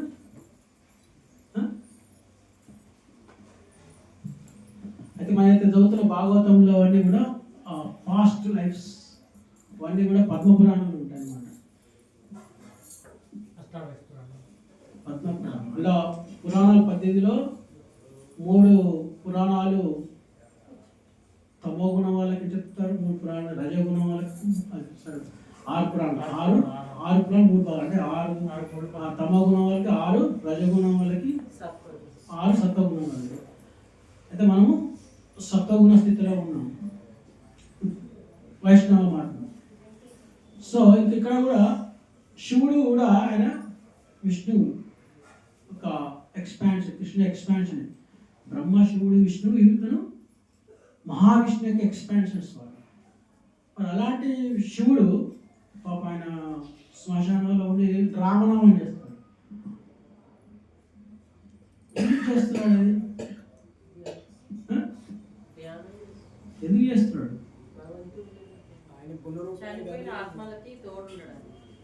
అంటే భూత ప్రేత అంటే భగవంతుడు ఎందుకు కారణం ఏంటంటే అన్ని రకాల జీవుల్ని భగవంతుడు ఆయన లోకానికి తీసుకురావడానికి కోసం శివుడు భూత ప్రేతాలతో కూడా ఉండి భగవంతుడు లోకానికి తీసుకురావడానికి శివుడు కష్టపడుతున్నాడు అక్కడ మన తరపున. అంతేగాని శివుని మనం ఆశ్రయించుకునే పనిలే. శివ ఇస్ ఆల్సో వైష్ణవానం యథాశంభు. సో అలాంటి శివుడు అక్కడ ఆయన శ్మశానంలో కూర్చొని రామనామం చేస్తున్నాడు. అంటే భగవంతుడు కన్నా చూడండి, మనం ఎలాంటి స్థితిలో ఉన్నా కూడా భగవంతుడు ఆయన లోకాన్ని తీసుకోవడానికి ప్రయత్నం చేస్తున్నాం. కానీ మనం ఏం చేస్తున్నాం? ఎట్లా తప్పించుకోవాల్సి వస్తున్నాం. సో ఇక్కడ ఈ డౌట్ రావాలి ఎవరికైనా. ప్రహ్లాదుడు అతి గొప్ప భక్తుడు అండి, రాక్షస కుటుంబంలో ఉంటాడు ఏంటి, రాక్షసుడికి కొడుకు ఉంటాడు. అక్కడికి వచ్చి సమాధానం పెట్టాం. సో ప్రహ్లాదుడు ఎలా వర్ణించాడు తెలుసా మీకు? ఎలా దేహత్యాగం చేశాడు అంటే మన భాగవతం లేదు కాబట్టి తెలియదు అనుకోండి. క్లుప్తంగా చెప్పాలంటే 10 చెప్తాను. చెప్పాలా వద్దా?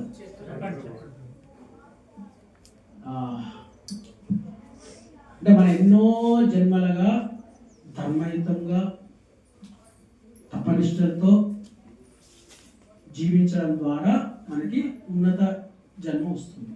చెప్పాలంటే మీరందరూ కూడా ఎన్నో జన్మలో ఉన్నతంగా తపస్సు జీవితం నడితే ఇక్కడ కూర్చోగలిగారు. దానికి ఎగ్జాంపుల్ ఏంటంటే ప్రహ్లాదుడు. ఆయన గత జన్మలో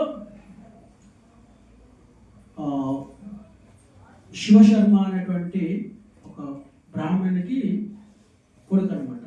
అంటే ఆయనతో పాటు మొత్తం 5 పుత్రులు. శివశర్మ అనేటువంటి బ్రాహ్మణునికి 5 పుత్రులు, 5 కొడుకులు. దాంట్లో పెద్దవాడి పేరు వేదశర్మ, రెండవవాడు యజ్ఞశర్మ, మూడవవాడు ధర్మశర్మ, ఇంకోవాడు 5వవాడు సోమశర్మ. సరే, third Vishnu Sharma, 4th one Vishnu Sharma, 5th one is Somasharma. So ఈ శివశర్మకి 5 కొడుకులు, యజ్ఞశర్మ, వేదశర్మ, ధర్మశర్మ, విష్ణు శర్మ, సోమశర్మ, 5 పుత్రులు ఉన్నారు. సో ఈ 5 పుత్రులలో తల్లిదండ్రులు అంటే చాలా గౌరవం. వాళ్ళ ధర్మం ఏంటి? తల్లిదండ్రుల్ని చాలా అగాఢంగా ప్రేమించడం, సేవ చేయడం. అదే రామచంద్రుడు అంతే కదా, తండ్రి మాట జవదాటకుండా ఉన్నాడు. అది ధర్మం. పుత్రుని యొక్క ధర్మం ఏంటి? తండ్రి మాట పాటించడం, తర్వాత వాళ్ళకి సేవ చేయడం. సో ఈ యొక్క శివశర్మకి ఈ 5 కొడుకులు ఎంత పితృభక్తి ఉందని పరీక్ష పెట్టాలనుకున్నాడు. పరీక్ష పెడితే పెద్దవాడికి ఒక పరీక్ష పెడతాడు, చిన్నవాడికి అట్లా 1 by 1 పరీక్షలు పెడుతుంటారు అనమాట. అందులో ఒక ఫస్ట్ పరీక్ష పెద్దవాడికి పిలుస్తాడు. వాడికి చెప్తాడు అనమాట పితృభక్తి అంటే ఎట్లా ఉంది. అతనికి ఏం చేస్తాడంటే ఇతను ఈ యొక్క శివశర్మ చాలా గొప్ప తపశక్తి మంత్రులు అనమాట. తపశక్తి అంటే వాళ్ళు ఇంద్రుని కూడా వాళ్ళు ఆహ్వానించగలరు, తర్వాత ఎలాంటి భౌతికమైనది కూడా అన్ని చేయగలరు అనమాట. సో అట్లా వాళ్ళు ఆ యొక్క 9 కొడుకులు కూడా అందరూ కూడా పితృభక్తిలో పెట్టిన పరీక్షలో పాస్ అవుతారు. ఈ సోమశర్మ లాస్ట్ 5 వాళ్ళందరూ కూడా పితృభక్తి వాళ్ళు గొప్పగా అన్ని చేసి పాస్ అయ్యే వాళ్ళందరూ కూడా ఏం వరం కావాలో కోరుకుంటే వాళ్ళు విష్ణులోకానికి అంటే ఆ 9 ముందు విష్ణులోకానికి వెళ్ళిపోతారు. అంత లాస్ట్ వాడు సోమశర్మ. ఇతనికి మళ్ళీ పరీక్ష అక్కడ ఉంది. సో ఈ పరీక్షలో లాస్ట్ పరీక్ష ఏంటంటే వీళ్ళు అప్పటికి వీళ్ళ దగ్గర ఒక అమృతం కలెక్షన్ కూడా ఇతను తీసుకొచ్చి ఇస్తాడు అప్పటికి. బట్ ఈయన తీర్థయాత్రకి 10 సంవత్సరాలు వెళ్ళిపోతాడు అనమాట. శివశర్మ అతని భార్య వెళ్ళిపోయి 10 సంవత్సరాల తర్వాత ఈ యొక్క సోమశర్మ దగ్గరికి వస్తారు అనమాట. వచ్చేటప్పుడు ఇక్కడ పరీక్ష ఏంటంటే వాళ్ళిద్దరు కుష్టి రోగాలుగా ఉన్నట్టుగా వాళ్ళు మాయతో సృష్టించుకొని వస్తారు అనమాట. సో చాలా అసహ్యంగా కురిపిగా తయారు చేస్తారు అనమాట. అది మాయ ఇతను పరీక్ష పెట్టడానికి. సో ఇతను ఈ 10 సంవత్సరాలు కూడా ఈయన మంచి తపస్సు చేసుకున్నాడు, తల్లిదండ్రులు లేకపోతే నేను తపస్సు చేసుకున్నాడు. వీళ్ళు వచ్చిన తర్వాత ఈ కురిపి రూపం చూసుకుని వాళ్ళు కొడుకు ఏం చేస్తారని చెప్పేసి ఇట్లా మాకు వ్యాధి వచ్చిందంటే ఇతను చాలా దుఃఖించి, అయ్యో మీకు ఇంత వ్యాధి వచ్చింది అని చెప్పేసి మీరు చాలా తపశక్తి చేసినారు, ఎందుకు ఇలా వచ్చిందని చెప్పేసి ఈయన వాళ్ళకి సేవ చేస్తుంటారు అనమాట. ఎట్లా అంటే వాళ్ళకి వాళ్ళ ఫుల్ కారుతుంటాయి అనమాట. అయినా కూడా వాళ్ళ శరీరం కడగడం, రోజు పొద్దున్నే వాళ్ళకి స్నానం చేయించడం, మలమూత్రాలు అయితే అలా చేసినా కూడా వాళ్ళ తండ్రి తను పరీక్షించడానికి తిడుతుంటాడు అనమాట. నువ్వు టైం చేయట్లేదు మాకు, ఇప్పుడు మీరు అందరూ అయితే మంచాల పడి ముసలు ఎందుకు చేయాలంటే వాళ్ళు మీరు దేశం తిడుతున్నారు. సో అట్లాగా టైం రావట్లేదు, టైం భోజనాలు పెట్టలేదు, ఇది చేయట్లేదు అది చేయట్లేదు అని చెప్పి అయినా అతను ఎప్పుడు కూడా అసహించుకోకుండా అయ్యో నా ధర్మంగా నేను ఉన్న చేస్తున్నాను అన్నట్టు చూపిస్తే ఆయన చేస్తుంటాడు. చివరికి ఎప్పుడు అంటే వీళ్ళు ఎన్ని రకాలుగా తిట్టినా కూడా ఆయన కోపం రాలేదన్నమాట సమస్యకి. సో అప్పుడు వాళ్ళు మీరు అక్కడ ఒక పలానా చోట అమృతం ఉంటుంది, అమృతం తీసుకొచ్చి చెప్తే చెప్తాడు, తండ్రి చెప్తాడు అనమాట. ఇంత పోయి యాక్చువల్గా అందులో అమృతం అంతా కూడా మాయమైపోతుంది. ఆ తండ్రి దానికి చేస్తాడనమాట, అమృతాన్ని కూడా మాయం చేస్తాడు అనమాట.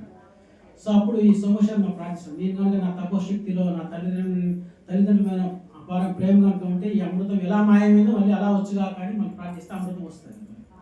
సో అమృతం ఇస్తే వాళ్ళు మామూలుగా శరీరం మళ్ళీ స్వస్థత అవుతుంది. యాక్చువల్లీ అంతా మాయ అతను పరీక్ష పెట్టాలి. సో అతను ఉన్నతంగా పాస్ అయిపోతాడు అనమాట. సోమ శర్మ పాస్. సో ఆయన తర్వాత వాళ్ళ తల్లిదండ్రులు గోలోకానికి వెళ్ళిపోతే ఈయన మళ్ళీ తపస్సు చేసుకుంటున్నాడు అనమాట. అయితే ఇంత భక్తి చేశాడు, పితృభక్తి, మంచి ధర్మాన్ని ఇష్టంగా ఉన్నాడు. ఒకసారి ఆయన తపస్సు చేసుకుంటూ ఉన్నప్పుడు ఆయన ఆశ్రమానికి కొంతమంది రాక్షసులు వస్తారు. ఆ రాక్షసులు వచ్చినప్పుడు ఆయనకి కొంచెము భయం వేస్తుంది అనమాట. రాక్షసులు వచ్చి నన్ను ఏమైనా చేయొచ్చు అని చెప్పేసి ఆ భయంతోనే ప్రాణత్యాగం చేసుకుంటాడు. సో అలా ప్రాణత్యాగం చేసుకున్నందుకు రాక్షసులకి భయపడి చేసుకుంటూ రాక్షస వంశంలో మళ్ళీ భక్తుడు, ఆయన భక్తి నష్టం కాదు చూడండి, మళ్ళీ భక్తిగా పుట్టాడు, భక్తి నష్టం కాకుండా పుట్టాడు. కానీ ఆయన భయపడ్డాడు, రాక్షసులు భయపడ్డాడు కాబట్టి దైత్య వంశంలో రాక్షస కుటుంబంలో పుట్టాడు. సో ఆ ప్రహ్లాదం మీకు అందరూ తెలుసు, ఆయన చాలా బాల్యం నుంచి తన సోదరుల పిల్లలకి అందరూ కూడా భగవంతుని నామం చెప్పాడు. కానీ చివరికి ఆయన మళ్ళీ ఆయన కుమారులతో కలిసి విష్ణుతో యుద్ధం చేసి విష్ణువు చేత ఆయన సంహరించబడతాడు. అర్థమైందా? సో అక్కడ ఏమైందంటే ఆ విష్ణుతో యుద్ధం చేసేటప్పుడు విష్ణు పూర్తి స్వరూపం ఆయన దర్శించుకుంటాడు. దర్శించుకొని ఆయన విష్ణు చేత సంహరించబడతాడు. కానీ తన తల్లి బాధపడి ఇంత భక్తులు మరి భగవంతుడి చేతనే సంహరించబడ్డాడు అని చెప్పేసి బాధపడితే నారు చెప్తాడు. ఆయన ఇంకా వేరెవరు ఆయన ఏదో రకంగా దేహత్యాగం చేయాలి. సో అక్కడ కుమారుల కోసం యుద్ధం చేశాడు, భగవంతుడి చేతనే ఆయన సంహరించబడ్డాడు కాబట్టి ఆయన తప్పకుండా భగవంతుడి లోకానికి వెళ్తాడు, డౌట్ లేదు. కానీ నువ్వు దుఃఖిస్తున్నావు కనుక మళ్ళీ ప్రహ్లాదులు పుడతాడు అనమాట. మన దేశంలో ప్రహ్లాదులు ఫస్ట్ హిరణ్యకశిపుడికి పుట్టి అని, కానీ మన తర్వాత మళ్ళీ ప్రహ్లాదుగా మళ్ళీ పుడతాడు అనమాట. అక్కడ మాత్రం ఎలాంటి లోపం లేకుండా చక్కగా ఆయన భక్తి చేసుకొని భగవద్ లోకానికి వెళ్తుంటాం. అంటే మనము ఈ అలా భాగవతంలో మనకిచ్చిన ఇప్పుడు ఈ శ్రీమద్ భాగవతంలో కేవలం భక్తి యొక్క సూత్రాలు, భక్తులు ఎలా ప్రవర్తించారు. కానీ ముందు కనుక స్టోరీ కావాలంటే మీరు వేరే పురాణానికి వెళ్ళాలి, కానీ అంత అవసరం లేదు. కానీ మాకు అప్పుడు క్యూరియాసిటీ కలుగుతుంది, దానివల్ల మీరు రెఫర్ చేస్తాను అనమాట. బట్ ఏదైతే మన ధ్రువుడు, ప్రహ్లాదు, నారదుడు, కుంతి మహారాణి, భీష్ముడు, ఎంతమంది భక్తులు మన భాగవతంలో వచ్చారు. సో వాటిలో మనం కొంచెం మనం ఫాలో చేసుకుంటూ వెళ్తే మనం తప్పకుండా భగవంతుడి లోకానికి వెళ్తాం, దాని డౌటే లేదు. హరే కృష్ణ. సందేహాలు ఏంటంటే ప్రశ్నలు. ఇంకోటి ఏంటంటే మీకు సాధన చేసిన కొద్ది సందేహాలు వస్తుంది, వాస్తవం చెప్పాలండి. ఆ సందేహాలు వచ్చినప్పుడల్లా మనం చదవడమో లేకపోతే ప్రశ్నించడం జరుగుతుంది. అంటే మీరు సాధన సరిగ్గా ఉంటే ప్రశ్నలు వస్తాయి, లేకపోతే రావు.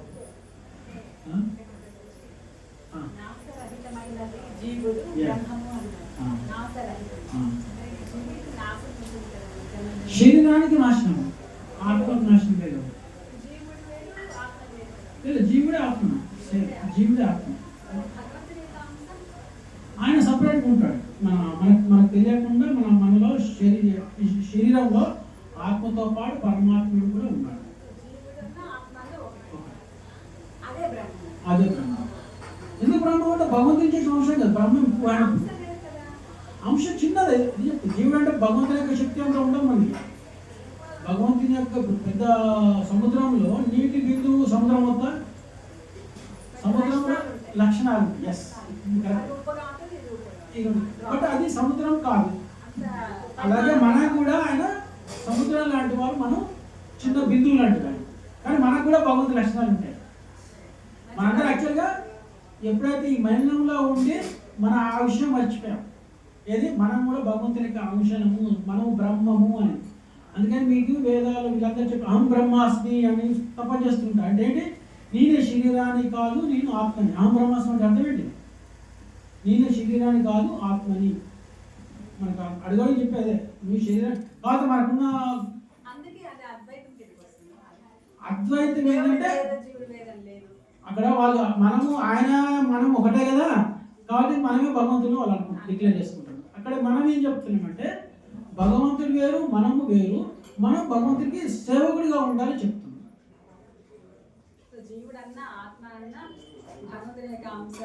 ఒకటే,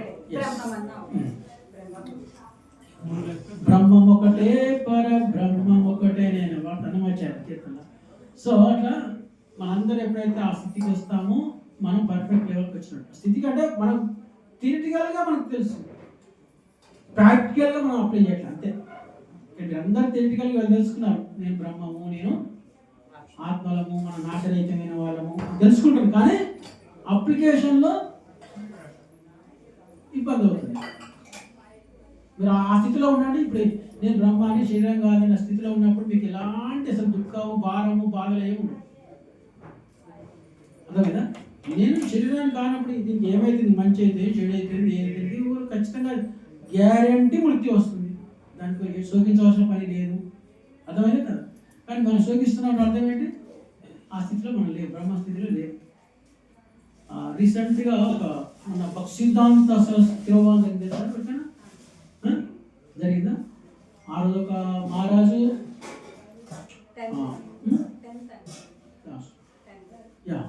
అయితే అక్కడ ఒక మహారాజు జరిగిన విషయం చెప్పారు.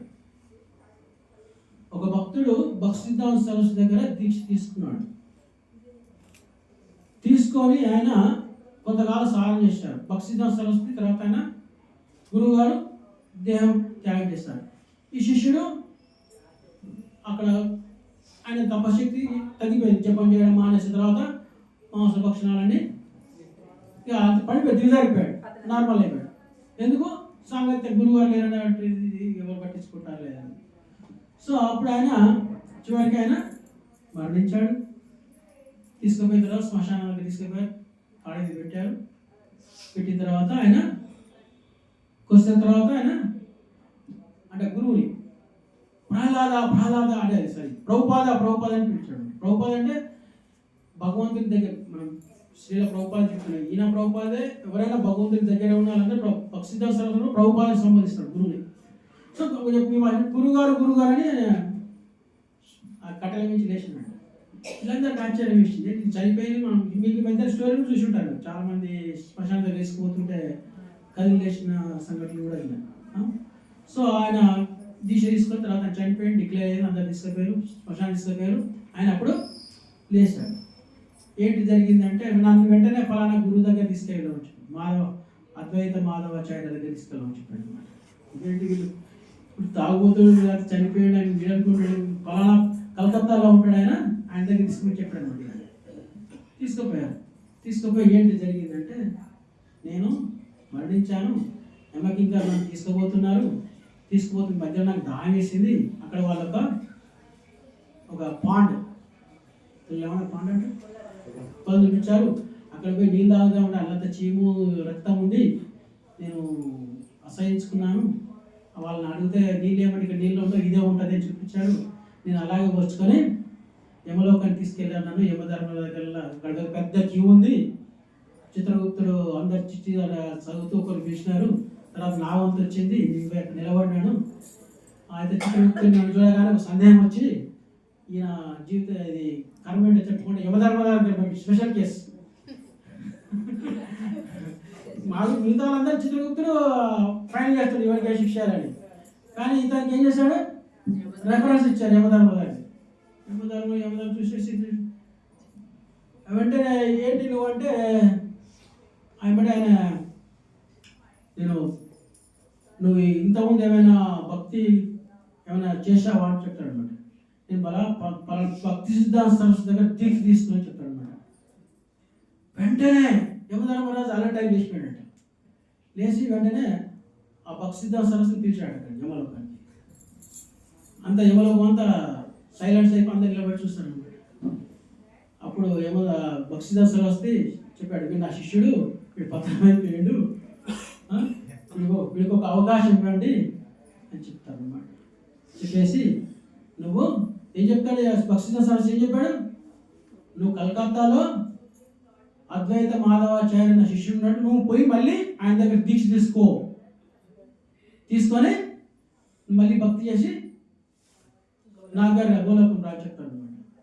అప్పుడు యమధర్మరాజు వీడిని చెక్ చేసి మళ్ళీ వీడి కాడి మీదప్పుడు మా ఆత్మ అలా పెట్టేసి వీళ్ళేసి ఏమాసాడు గురుదేవ అని చేసి గురు పేరు కూడా చెప్పాడు, అద్వైత మాధవాచార్య దగ్గర తీసుకున్నాడు. సో ఆయన మళ్ళీ అక్కడ తీసుకెళ్ళి ఒకరికి దీక్ష తీసుకున్నాడు. మళ్ళీ అది రీసెంట్ జరిగిన రియల్గా జరిగింది. హరే కృష్ణ. యా శ్రీల ప్రభుపాదికి